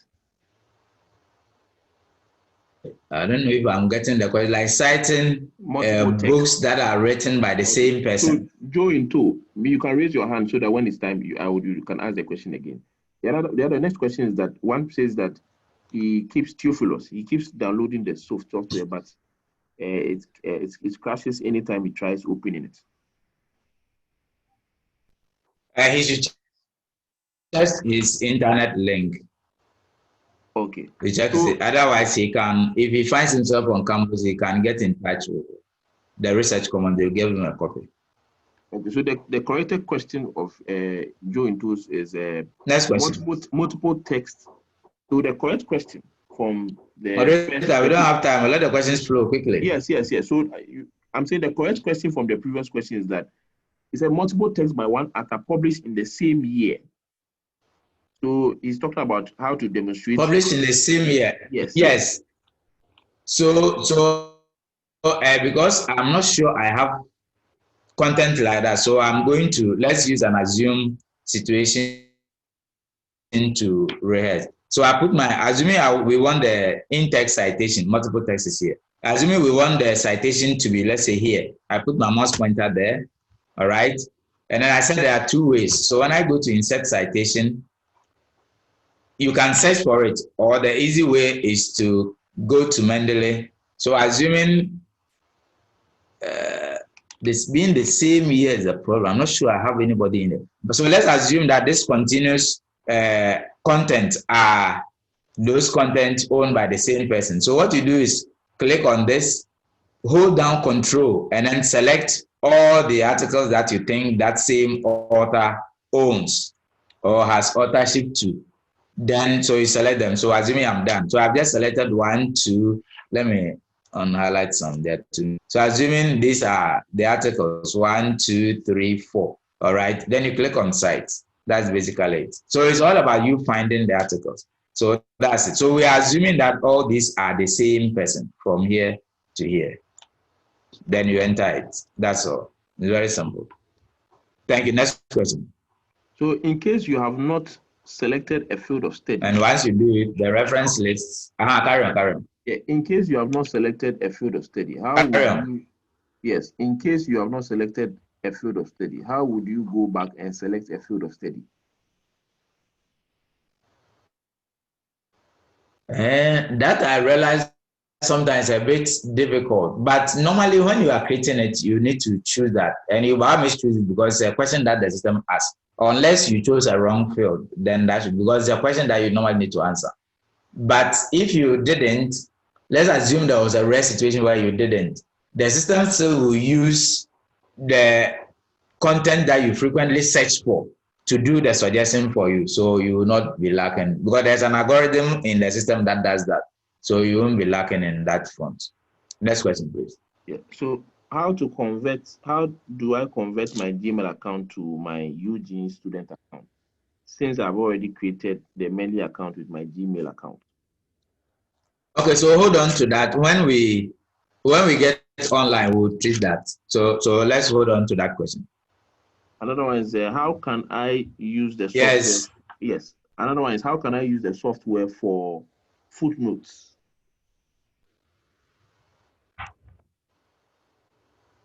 I can use the software for footnotes. I mean, the person wants you to demonstrate how he can use it to cite his footnotes. I'm not getting that. No, what's trying to say that instead of, apart from bibliography, right? If he wants to footnote his work, right? He wants to know how to go about it. Okay. It's been a long time. I'll get that. I'll get that for you later. I'm not. It's been a long time I looked at that. It's not handy currently, so I'll look at that and then we'll see how we communicate that on our next session. Okay. Let's do the next question. Because some of us will need. We will have to footnote, and then after that, So need that. Okay. So that's an assignment for me. That's fine. Yes. I'll look at it. Sure. How is Mendeley site plugin used? Mendeley site into inverted commas plugin. The site plugin used. Yes. Oh, I think we have answered that. It's basically asking how how we cite. So okay. So I have hazard signs. So the plugin is basically how you connect the two. Okay. So can I have the next question? You have what? Can I have the next question? Yes. Okay. So I have hazard signs showing in some of my articles. Yes. Mendeley. Why and what can be the effects? Okay. I think the question is not too clear. So the person is trying to say that he keeps seeing hazard signs showing on some of his articles on the Mendeley software. So what is actually the cause? I suspect the person may be using EndNote because I hardly see that in Mendeley. But normally it has to do with some setting. So he should get to the research commons to sort that out for him. Okay. Do you have to? In the end, though, sometimes when you have a problem with the bibliographic data, sometimes that can happen. Carry on, carry on. Okay. Do you have to manually edit certain articles when you add files to enable correct referencing?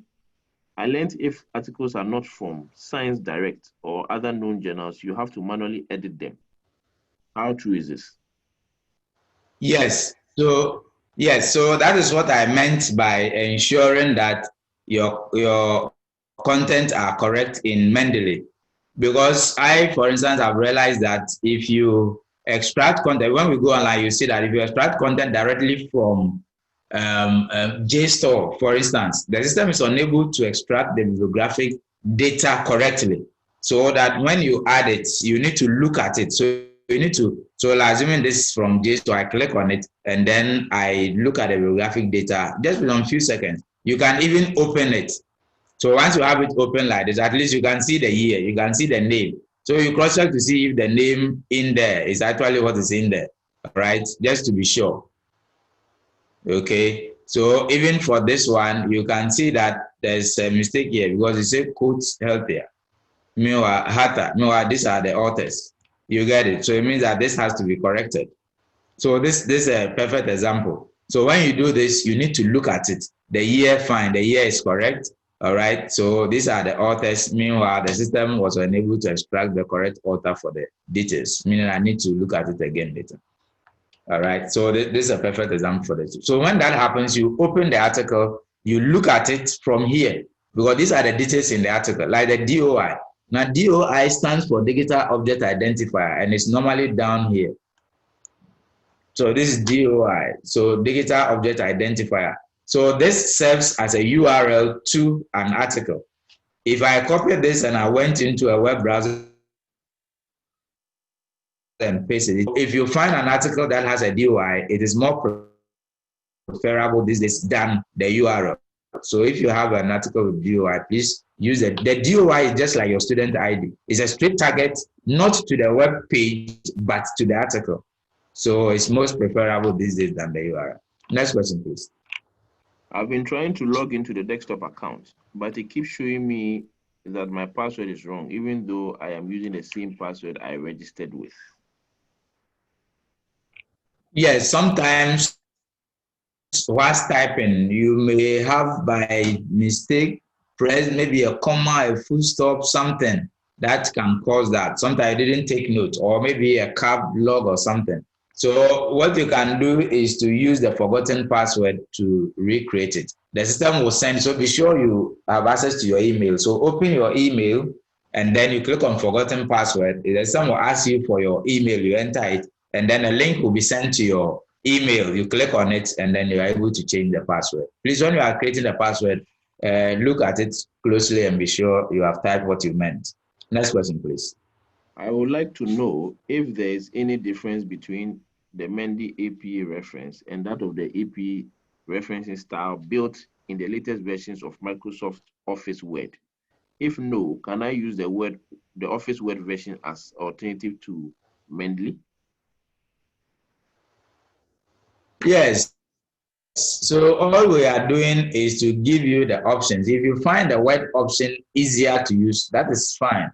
But with that one, what it means is that anytime you want to install your Word, you lose your sources. And besides, the difference also that with that one, you don't have the source content.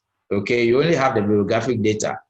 But with Mendeley, if you use Mendeley, you have the article. So if you're on your MPhil, you finish, you move to a PhD, or if a colleague is going to do the same course, you can share the articles you spend time downloading with them. All right, instead of they also having to waste data to download the search and download the same data. So those are some of the advantages. Thank you. Okay, so I'm now unmuting those. So I'm unmuting those who want to ask a question, so that they can ask you a question. You know what? I think we have spent a lot of time. Okay. This was supposed to be 2 hours, almost 2 hours already. So let me do the online, okay? Then we'll now open and then we'll take those questions and close. Okay. That's Otherwise, we may delay 2 months. Okay. All right. So let me do the online. It's within the next, let's say 15, 20 minutes, we'll be done. Then we'll take the rest of the questions. Okay. Thank you. So, ladies and gentlemen, we are moving to Mendeley Web. So, Mendeley Web, as I mentioned, is your online account interface, which is basically like a duplicate of your desktop app on Elsevier's server. The advantage with that is that if you should leave your machine at home, or if you get somewhere and you have the need to update your content, you can quickly do that without having to now be asking or travel back for your local machine or computer. So those are some of the advantages you get with ensuring that you use Mendeley, and especially having a synchronizing always, so that your desktop and your online account is balanced as well. So I'm going to sign in. So what we are going to look at is how we have done the downloading already. So how the software enables you to attract content. Please mute the sounds. I'm getting feedback.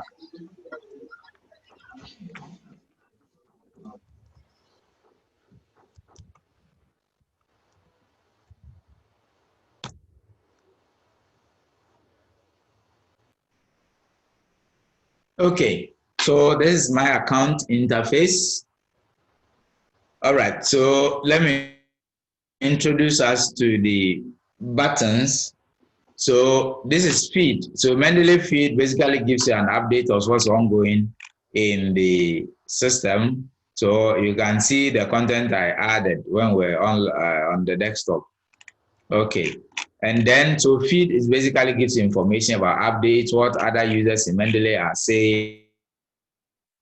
So this somebody say, hi everybody, I have an interesting obstacle for Mendeley. So if you have a question, you can even come here and ask, and somebody, a Mendeley user all over the world, can come to your aid and answer. Okay, so that's feed. And then library, the library tab, that is the duplicate interface or your account interface on Elsevier's cloud server. So this is where all the duplicates of your article, the backup display. And also if you are trying to capture content into your account, this is where you get them. All right.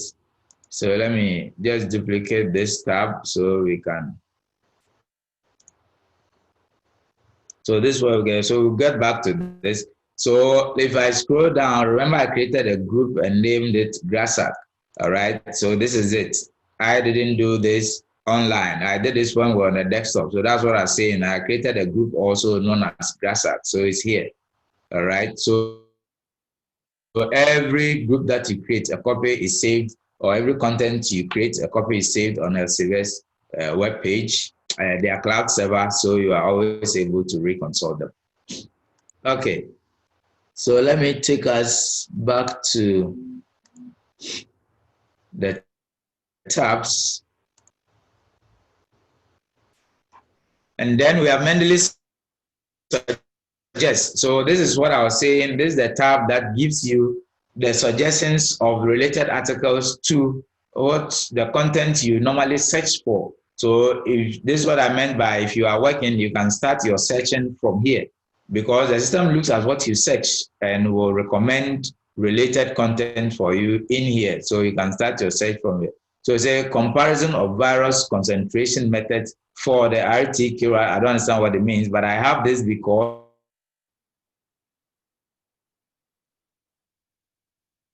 how coronavirus impacted libraries during the lockdown. So because I searched on things like that, okay, so I suspect that's why this is giving pandemic impact. So this pandemic impact on library consortia. So like I've just mentioned, all these are suggested for me. I've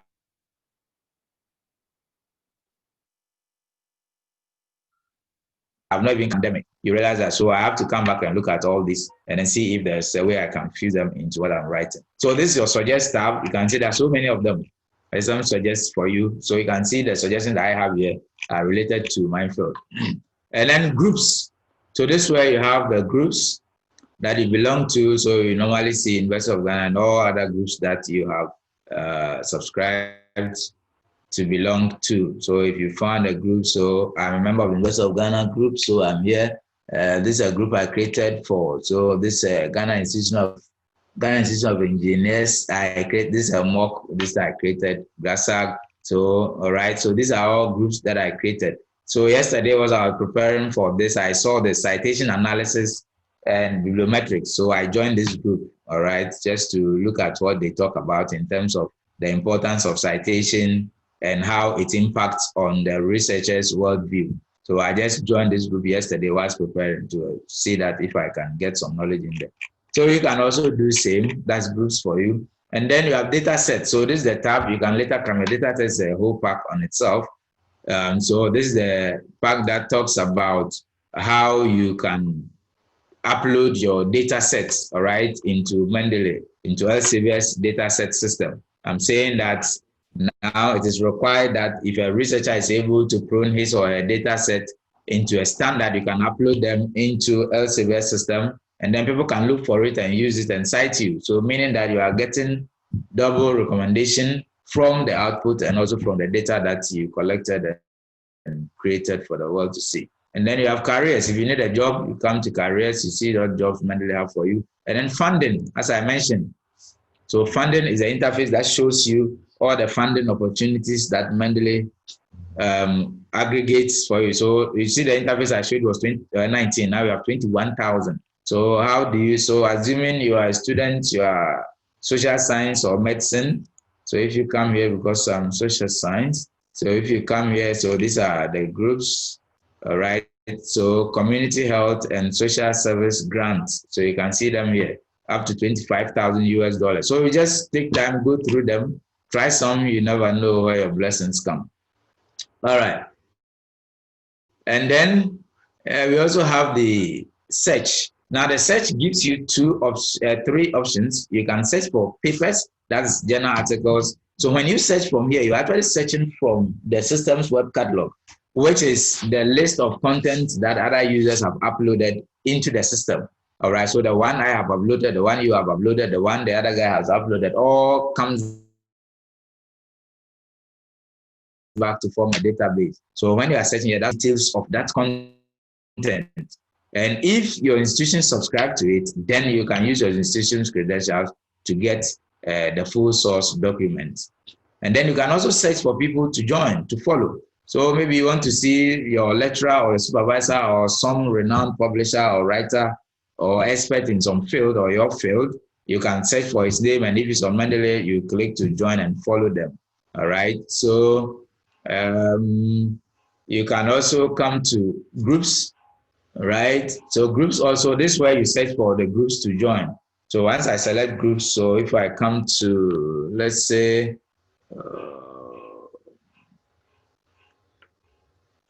let me say distance education, it's one of my areas.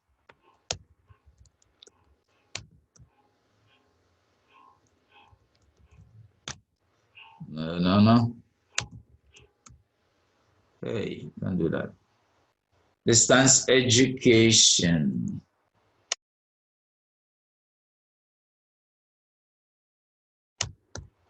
All right. Enhanced education. Oh, that has gone. All right. So distance education. So you go through. So once you search Middle East Technical University, you go through. So normally the institutions will come first. So you need to scroll down. ICT for education in the developing world. This will be very interesting. All right, information literacy, one of my areas. Okay, so I saw some on distance education. So if you find any of this, I don't want to waste too much time looking for my preference. So you browse, you scroll through, all right, you can move, you can see there are so many of them here. So you can scroll through. Once you find some people in computer science, say computer science education, then there are 194 people in this group. These are all over the world. If you come to the top, these are institutions, universities. That's why you see that they have so many people. These are students and faculty. So you join to get some highlights on the topic areas in there. Okay, so these are about the various tabs and what you can get from them. Now, on the question about if you have already created using your Gmail and you want to change. So this is what you do. Please, everybody who has already created an account using your private email to change to your institutional email. You come here where your picture is or is supposed to be. Then you pop this arrow down. Then you go to settings and privacy.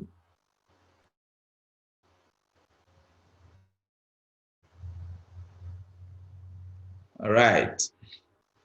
So this is it. Settings and privacy. Say change your basic account settings here. We'll change them across other Elsevier products. So now if I need to remind you, if let's say you go to the account you have just created, you can use the email and the password to sign into Science Direct without using the University of Ghana off campus, and you get your content. So you can use your staff email, your student email, and your password, the one that you are using in Mendeley, to sign into any database that's all owned by Elsevier, and you'll be fine without using our off-campus access. That's for information. So assuming I want to change my mail, so if this were Gmail, I only come here and type the new one, and that is it. So you come down, and then you click on update, and that is it. The email is changed. All right. But so what it means is that when you change it from here, then you need to go to the desktop account, log out, and log in again using the new one. Then the two interfaces will synchronize. So that's what the question on how to change the email is. Very simple. Okay.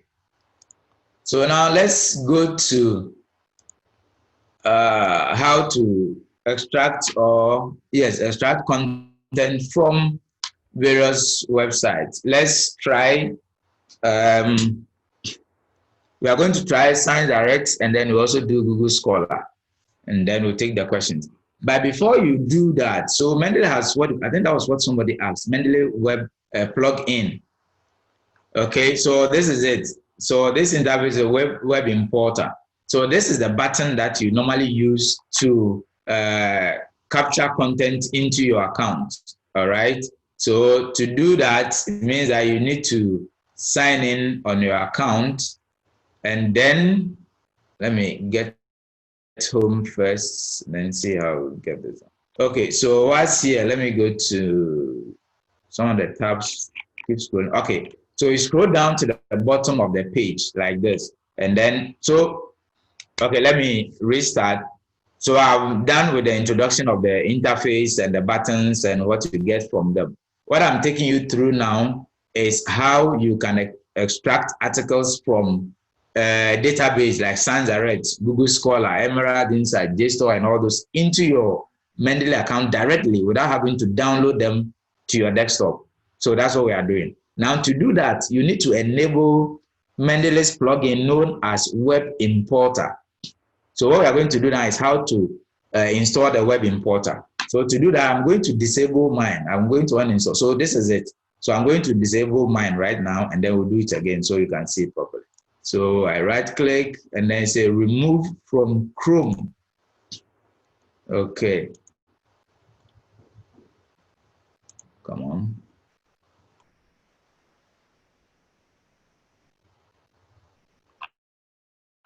So the web importer enables you to capture content directly into your account. Come on. Okay. So you see it's gone. All right. So then to do that, I'm saying that once you are logged in the interface, scroll to the bottom, and then you see under download, see web importer. Web importer. Okay.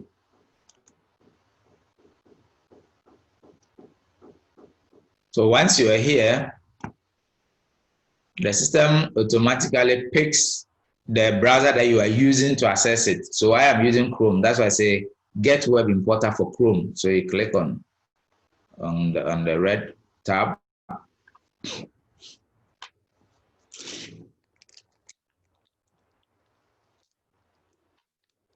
So once this interface opens, you see add to Chrome on the top right, add to Chrome. Now you can see that I had the button here, I took it off. So I'm going to click on add to Chrome. So if you are using Mozilla, it's going to be add to Mozilla or add Mozilla extension, whatever it reads. So then you say add extension. So I click on add extension. So you say checking, meaning that it's reading and cross-checking to add.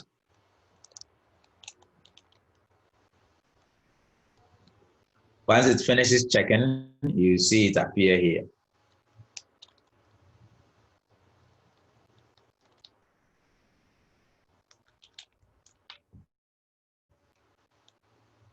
Come on, come on, come on. Okay, good. So it's done. Say turn on sync, I don't want to. Okay. Uh-oh, what did I do? It's there. Okay. So it's there. Let me take some of these things off.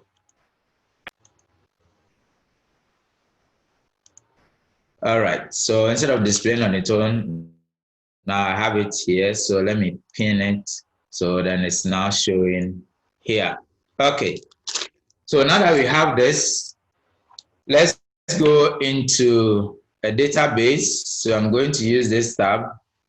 Let me use this tab to get into Science Direct. ScienceDirect.com, and then I'll use this. I also use this to get into Google Scholar, scholar.google.com. All right, so in Science Direct, let me search something like population and migration. All right, so that's my search system here. Let me also search in Scholar, let's say urban migration. Okay, so I have these results. Ordinarily, what you are going to do is click on download. You have the articles, go to your desktop, and then if you have started using Mendeley desktop, then you are going to add them. But right from here, you can simply click on the tab that we just added, the web importer. So when I click, the web importer is going to try to capture the content. It says sign in, but I'm signing. I don't know. I use sign in. Okay. So it's going to try to capture the content of the interface. Then I will have to go through and see the ones that are related to my system and add them. So that's what you are seeing right now. All right. So that's what. So these are the contents of the interface. Now there may be, depending on access rights, some may come with PDF. So you see this one is with a PDF. Normally I'll prefer to choose the one with the PDF, else I'll change my system. So it's still reading. All right. So let's, for want of time, let's assume that I like the first two. I don't want to crowd my account with unnecessary. So let me just choose one. So I've added one. All right. Selected one from the lot. So this should be about 25, where the interface normally read about 25. So then I click on. So let's look at the title properly. On the asymptotic equilibrium of a population system with migration. That's what we are going to add. So I'm going to click on add. Now, if you have created folders, the system allows you to move it into a particular folder. All right. So these are the folders I have in my account. You can see that they are all displayed here. So if I wanted them to go to one particular folder, I would, but I don't want to. So then I click on add. So always be sure that this is checkmarked. Add PDFs if available. Always be sure it is checkmarked.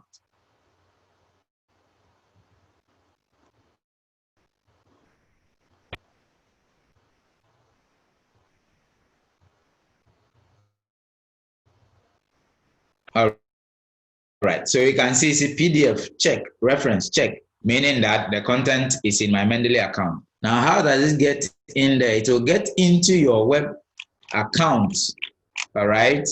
So this is it. You can see it here on the. So this is my web interface on the LCVS account. This is my Mendeley web. So this is what I just added on the asymptotic equilibrium of population system, blah, blah, blah. All right. So everything is in here. So when I go to Mendeley desktop, to get on my desktop, all I do is click on synchronize, and then a copy of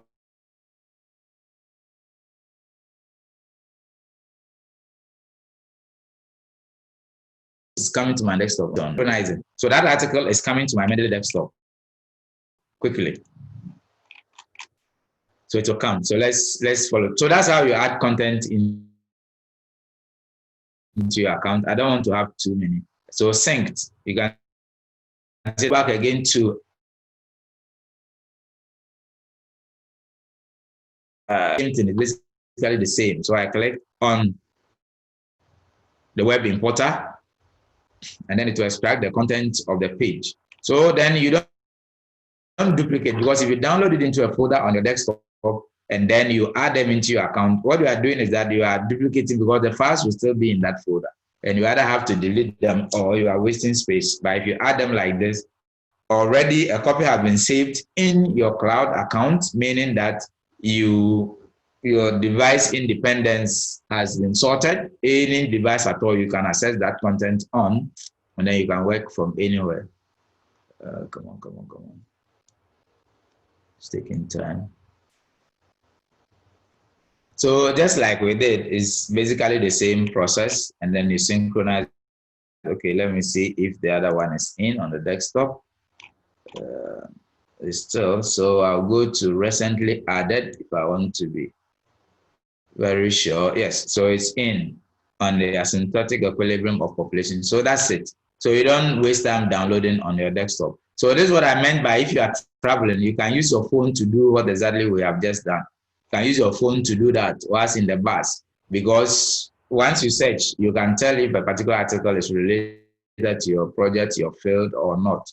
And then you can add them. Some may be in your area of interest. It may not be related to the immediate project. So what you do is that you create a folder and push them in. It saves you the time to research. Anytime you sit to write a paper on a particular project on your field of interest, you may already have content on it.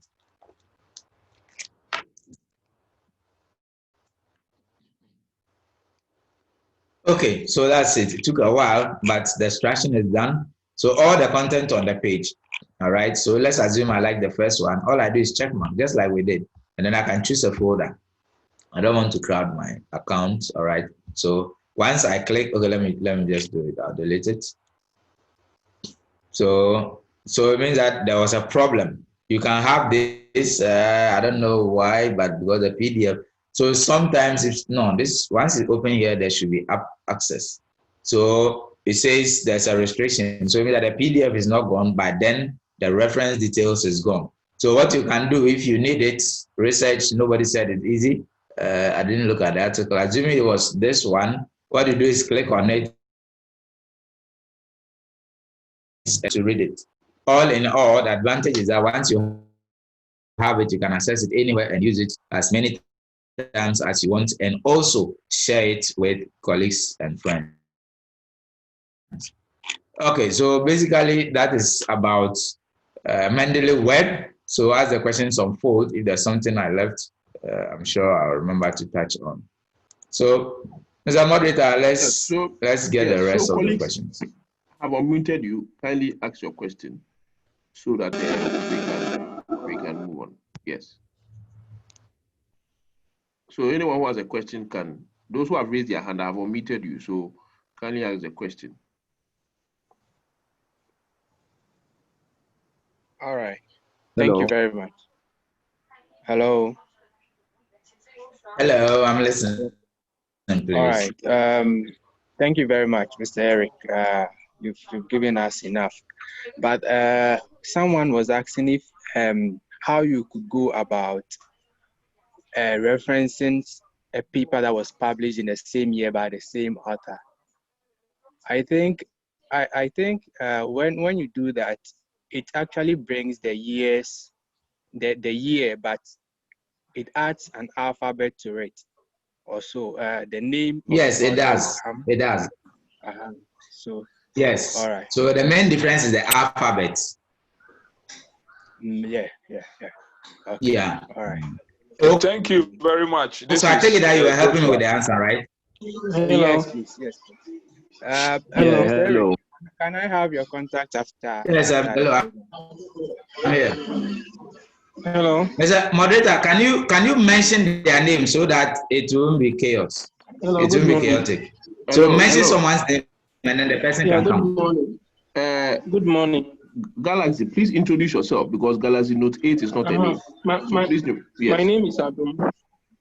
And please mute your mic if you are not asking a question, so that after the first person then you can. Yeah. Okay. I want to ask a question. I said my name is Adam. Thank you, Adam. I'm listening to you. Thank you for the presentation. I just wanted to find out the Mendeley. Can it also be used for data citation? No.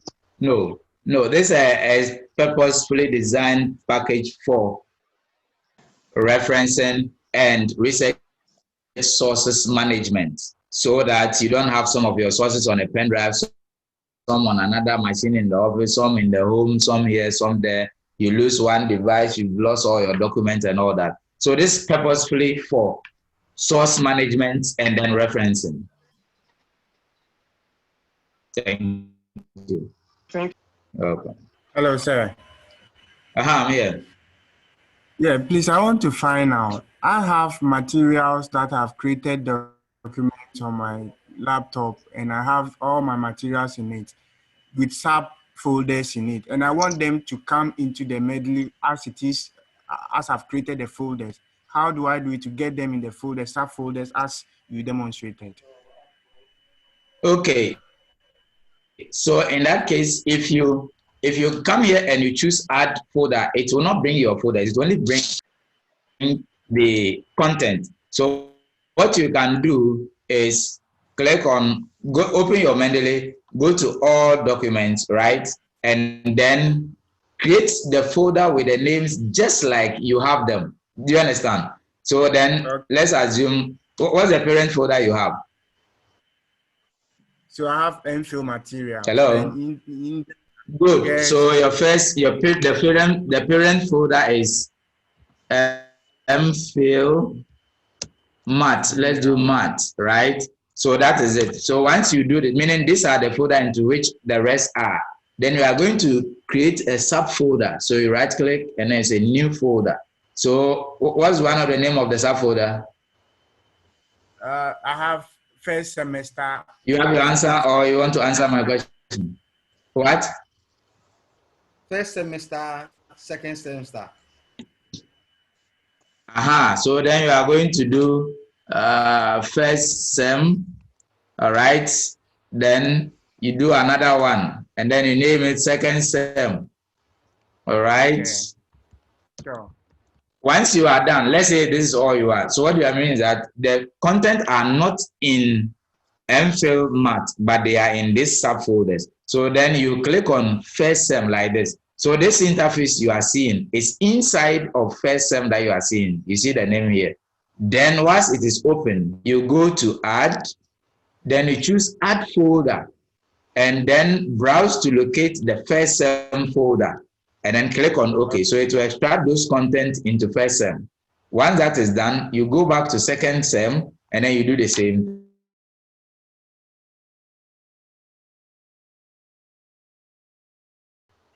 Yes, sir. Hello, Mr. Bosa. Yes, sir. Yeah, Victus here. We'd like to find out. Yeah, we'd like to find out quickly if you use if you use your University of Ghana email, and after you graduate, would you still have access to use the Mendeley and the features that are associated with it, or you lose everything? You will not lose, because your student email is currently, there's no terminal point for your student email. It's, as far as I know, it's for life. So meaning that you can continue to use it, but the challenge you will have is accessing the databases, because you know the databases, you have campus access, and anytime your account expires, you can't get access to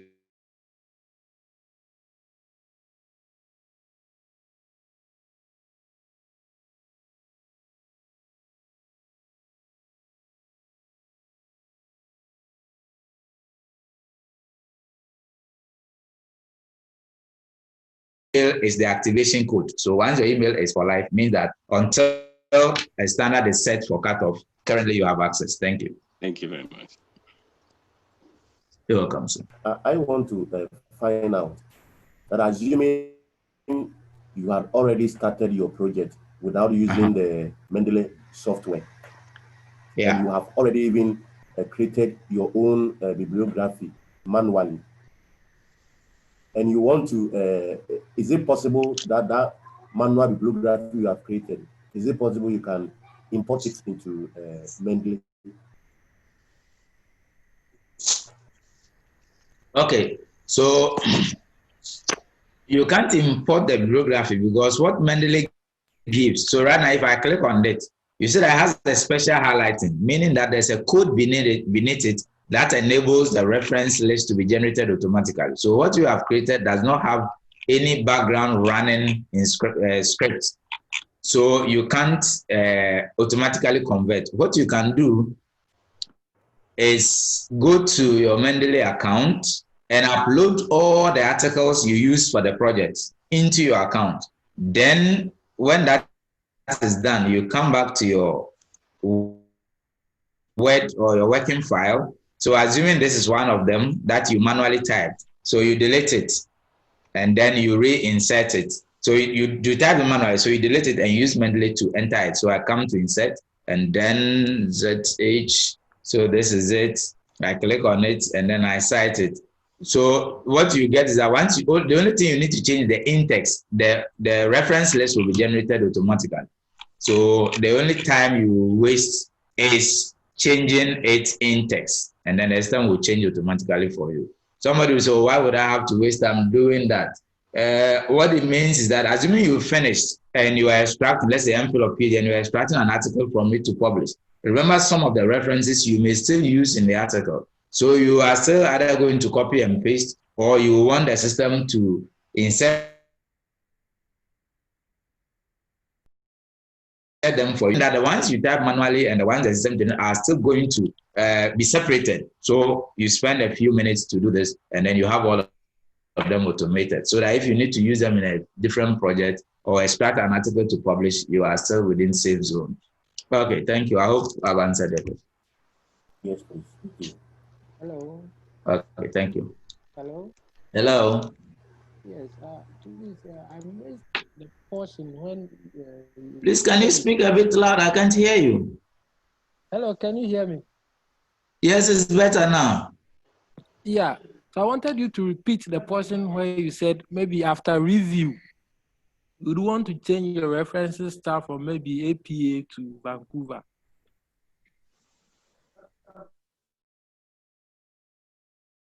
Okay, so thank you for saying you wanted to, meaning you changed your mind. So thank you. Or you still want it? You said you wanted me to, meaning you have changed your mind. Don't mind me, I'm just joking. Okay. So to do that, right here inside Mendeley. So you choose a reference star. Choose a reference star. Let's change it right now. Let's say APA. Okay. So currently I am on University of South Africa, Harvard. So then I go back and choose APA 7th edition. All right. So it has changed. Did you see change? You see the Harvard didn't have indentation. Let me go back so you see it. University of South Africa. So you see this is the University of South Africa Harvard style. You see it didn't have indentation and so many other things. But if I change to APA, then it's indented, it's arranged, all the commas and punctuation, everything inserted. So that is it. So assuming you send it to a journal, they ask you to change. All you do is click of a button and you are saved, and you will submit the same day without having to waste time looking for punctuations. Thank you. Hope you're okay. Okay. Next question. Mr. Eric, please, this is Joshua. Thank you, Joshua. I'm here. Okay, thank you for the presentation.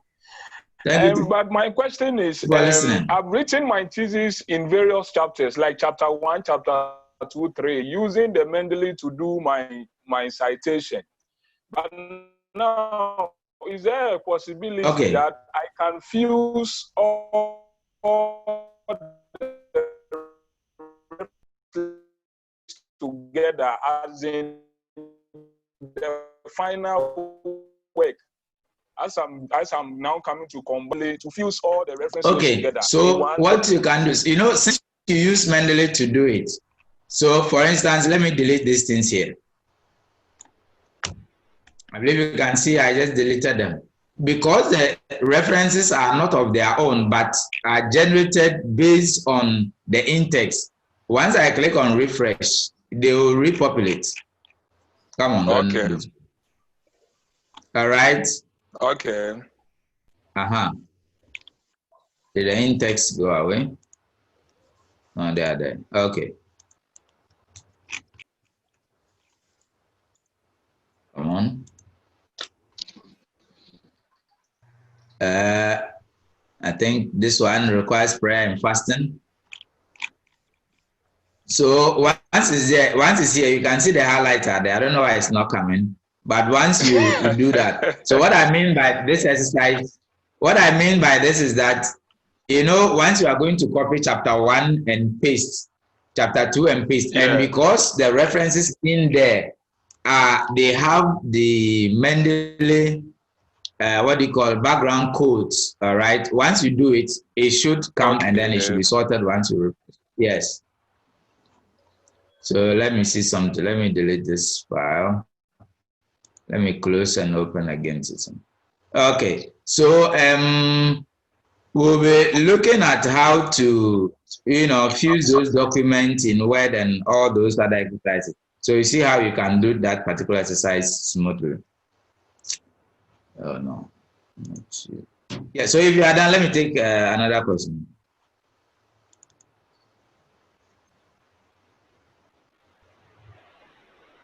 Yeah, Mr. Hello. Hello. Yes. I'm here again.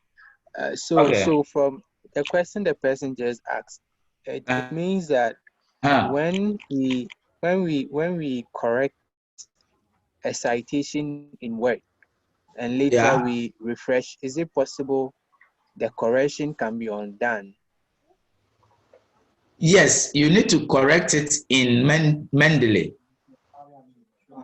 You can correct it in Word. Remember that the citations as you have them are exported from Mendeley, so you don't correct it in Word.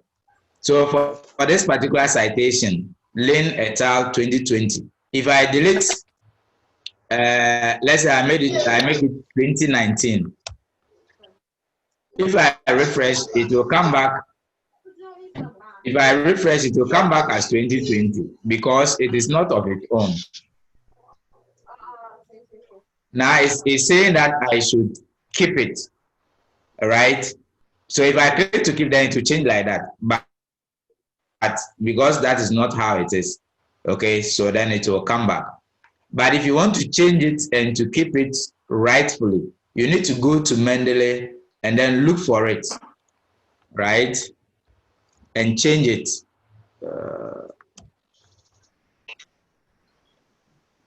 Okay, right. Yeah. So you need to look for it in Mendeley and change it. Yeah, next question, please. Hello, good afternoon. Hello, good afternoon. Yes, afternoon. Good afternoon, madam. Yes. My name is Jamila. Okay, madam, I'm here. Please, my question is, I have my articles in my Mendeley library, not sorted, they are unsorted. How do I arrange them into folders for easy access? They are just all in the library. So it's going to take you a bit of work, but then so you have them like this. So what you can do is first of all create the folders. All right. So assuming this folder I've created, this is student with special needs. I went there to get some data. So assuming this file has something to do with this, all I do is click on it and drag. So after you create your folders, you can drag and drop on them to arrange them. But what you need to know is that regardless of whichever folder a file resides in, anytime you click on all documents, all of them will list again. Okay. All right. But if you want to sort them for easy access, you have to create the folders here and then you drag and drop them to arrange them. All right. If drag and drop is difficult for you, then you can do it online where you can have the check boxes to use to select them. Thank you. Thank you. Please, my second. Hello. Second question, okay. The in-text citation, I have the name and then the year, the name and year in one bracket. Please, is that right?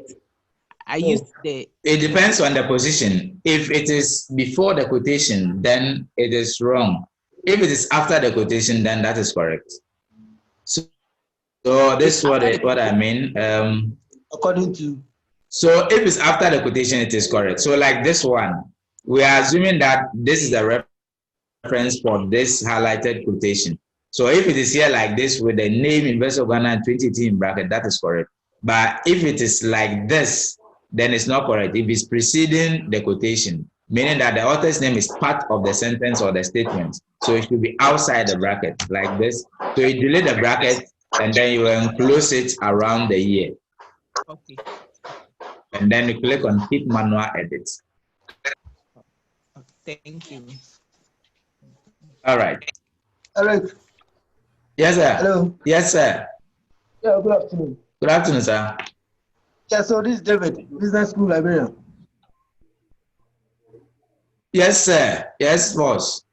So about an author having maybe multiple articles in a year. You know, everything is in alphabetical order. You know, the system arranges everything alphabetically. So yes, definitely that author will have different titles for whatever articles he has written, 3 or 4 within a year. So it will arrange them in terms of the alphabetically in terms of the title of the journals. So just to clarify. Yes. And then for that question, thank you.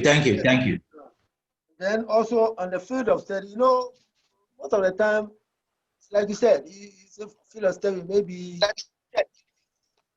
you say that physics, or you can say marketing. But when you start search, when you start the search, when you want to sometimes even strategize or stratify them in terms of files and other means of getting them. Yeah. So you realize that you then will have that information popping out, not necessarily your main topic. So that one too also should be noted. That as you create files, as you create folders, when you open your mails, you might get issues concerning what you are currently working on, and as when just to also clarify that. Thank you so much for the clarification. So the question now, so the system will use the data to do the sorting and arrangement. So no fears at all. Thank you, sir. Next question, please. Hello. Hello, I'm here. Okay, please. So, with regards to the sampling text citation and referencing, this one, the single author citation and the multiple author citation and the reference, do you type it yourself or the system automatically typed in over there or put it there? Which one? Both the in-text, you mean? The citation, the single author citation I'm seeing. No, you don't type them. So let me just do one. So assuming I want it inserted here. So if I want some of you like prefix, so you say in the view of, let's say in the view of, then once you have that, you leave the cursor blinking where you intend the citation to be inserted. Then you go to insert. So you don't type it. If you type it, that's going to be manual. So the system cannot generate the corresponding reference details for you. So once you leave the cursor blinking where you want it inserted, you click on insert, and then you can either search for it if you know the author's name, or normally I prefer to click on go to Mendeley, and then what is that, my Chinese cousin? So let's assume there's a guy I want to cite. So I select it and then I click on cite. So this is it. So this the question that came before you. So normally because it's coming, the citation is before the quotation, I need to delete this bracket and then enclose it around the year and also take away this comma. Once I click outside, it says keep manual edit. All right. So this is, so I don't type it, the system enters it. Same as the multiple citation. Are you okay, sir? Okay. So you do this in addition to the article that you are writing. like you add it, like I mean the single author citation, multiple author citation. Yes, so you do it as and when you are at a point where you are quoting somebody, or even if you paraphrase and you need to cite the author. Okay, in the article. Yeah. No, not in the article, in your write-up. So this is what you are writing. Let's assume this is an article you are writing to get published. Okay. And you get to a point that you need to cite somebody to buttress a point. All right. So after you have read and copied, do you have to indicate or write single author citation, and beneath it, or you also write multiple author citation? Oh no. This is a sample file, examples that I'm using to teach. Sorry. Okay. This is not necessary. No, this is not necessary. Yeah, because I'm using this to teach. So you can see that in here I only have single. No. So you don't write it. No, you don't write it. Sorry about that. So this is because of the practice. I want people to get it clear. That's why I did that. Yeah, this is a template to show people how the multiple citation works and how the single works. Sorry. Okay. Please, if anybody is confused about that is it. So this is it. So I can just even delete it like this. That's all. Are you okay, sir? Oh, I'm okay now. I'm okay. Thank you. All right. Thank you for the alert. Maybe someone was also confused. Okay, thank you so much. Next question, please. Yes, with regards to the references, that one there you have to indicate it there. I mean the bibliography. No, you don't have to.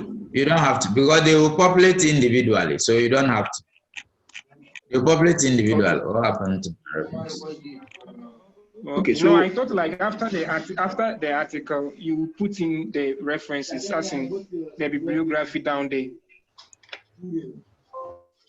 After citing? No, after the article, you have to indicate the references, the bibliography, and underneath the article. You mean here? Yeah, references. Yeah. So you put in yes, it has to be added. Okay, so for that one, you have to write the references. You have to type the references. Yes, so this is a heading. This one is compulsory. In a project work, you have to give it a heading. Okay. Sure. So after the heading, so let me delete them again, like I did. So after the heading like this, so I normally advocate that you do this after the first citation. So you move to a next page, you give it a heading, you click there, and then you click on insert bibliography. All right. Okay, sure. Then you click on insert bibliography from here, and then they are populated. Okay. Okay, sure. Thank you. Okay, so on this note, Mr. Okay, another person. Okay, so this will be the last question. Okay. Thank you very much for the opportunity. Examples, I saw how you are able to add groups. Now, if I want to join your group on research methods, do I have to search for your name and add, or how do I do that group? I'm not that rich, but it's an exotic group, so it means that I have to add you. You can't just come and join like that. Okay. I'm joking, don't mind me. I would want to be added, please. I would want to be added. So since you are asking, hello? Yeah. So let me use you for examples. So you stay on, the guy who just asked the question. Okay. So you stay on, and then let me just add you. So on the research method, where is it? So here. So all I do is click in here, and then where's the invite? And I've changed the interface a bit. So I need to add you to the group.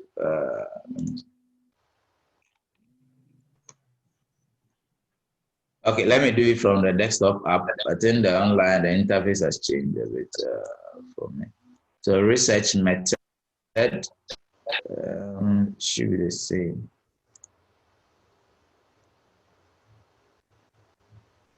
Okay, so then I come to invite members, all right? And then mention your email. ETBA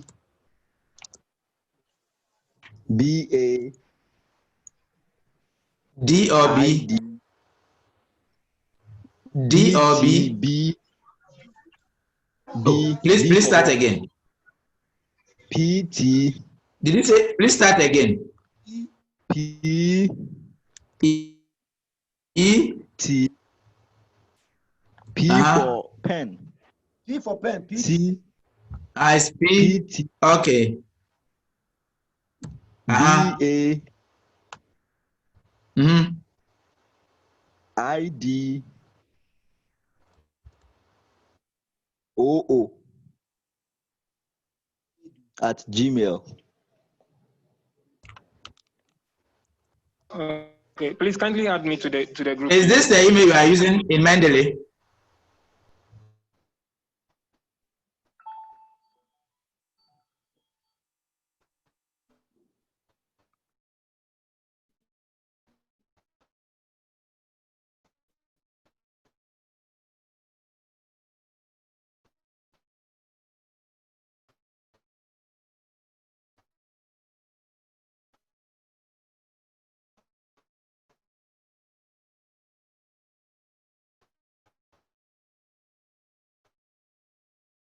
M or N? E double M.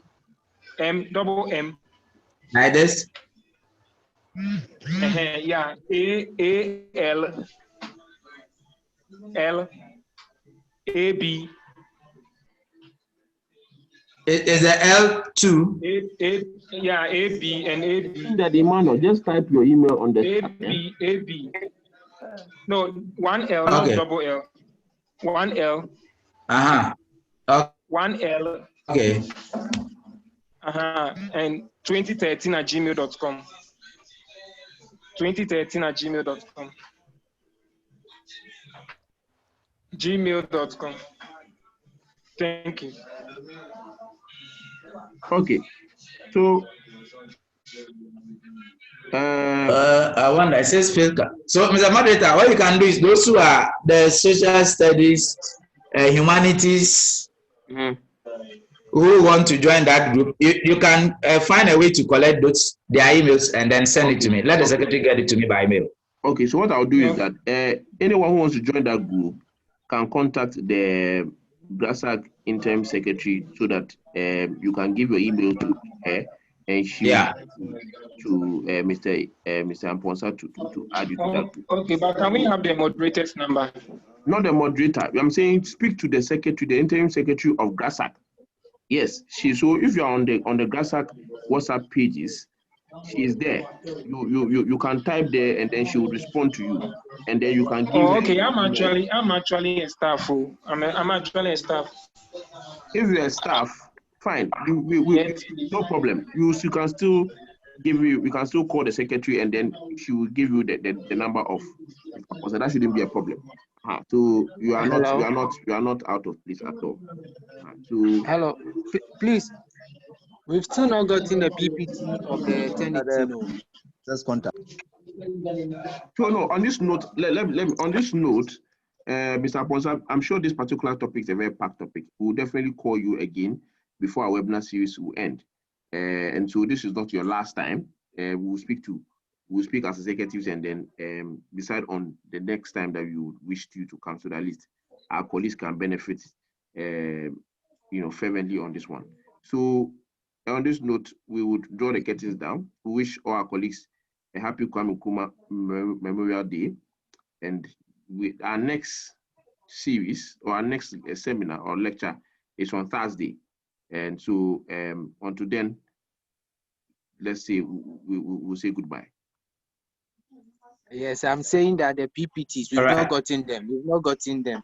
Yes, you will get them when we are done with the series. But now we would, so that one we'll discuss that and then we'll consider that. So don't worry about that.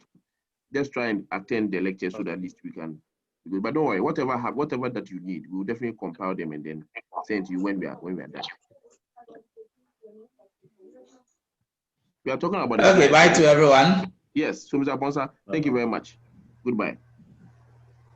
Yes, bye.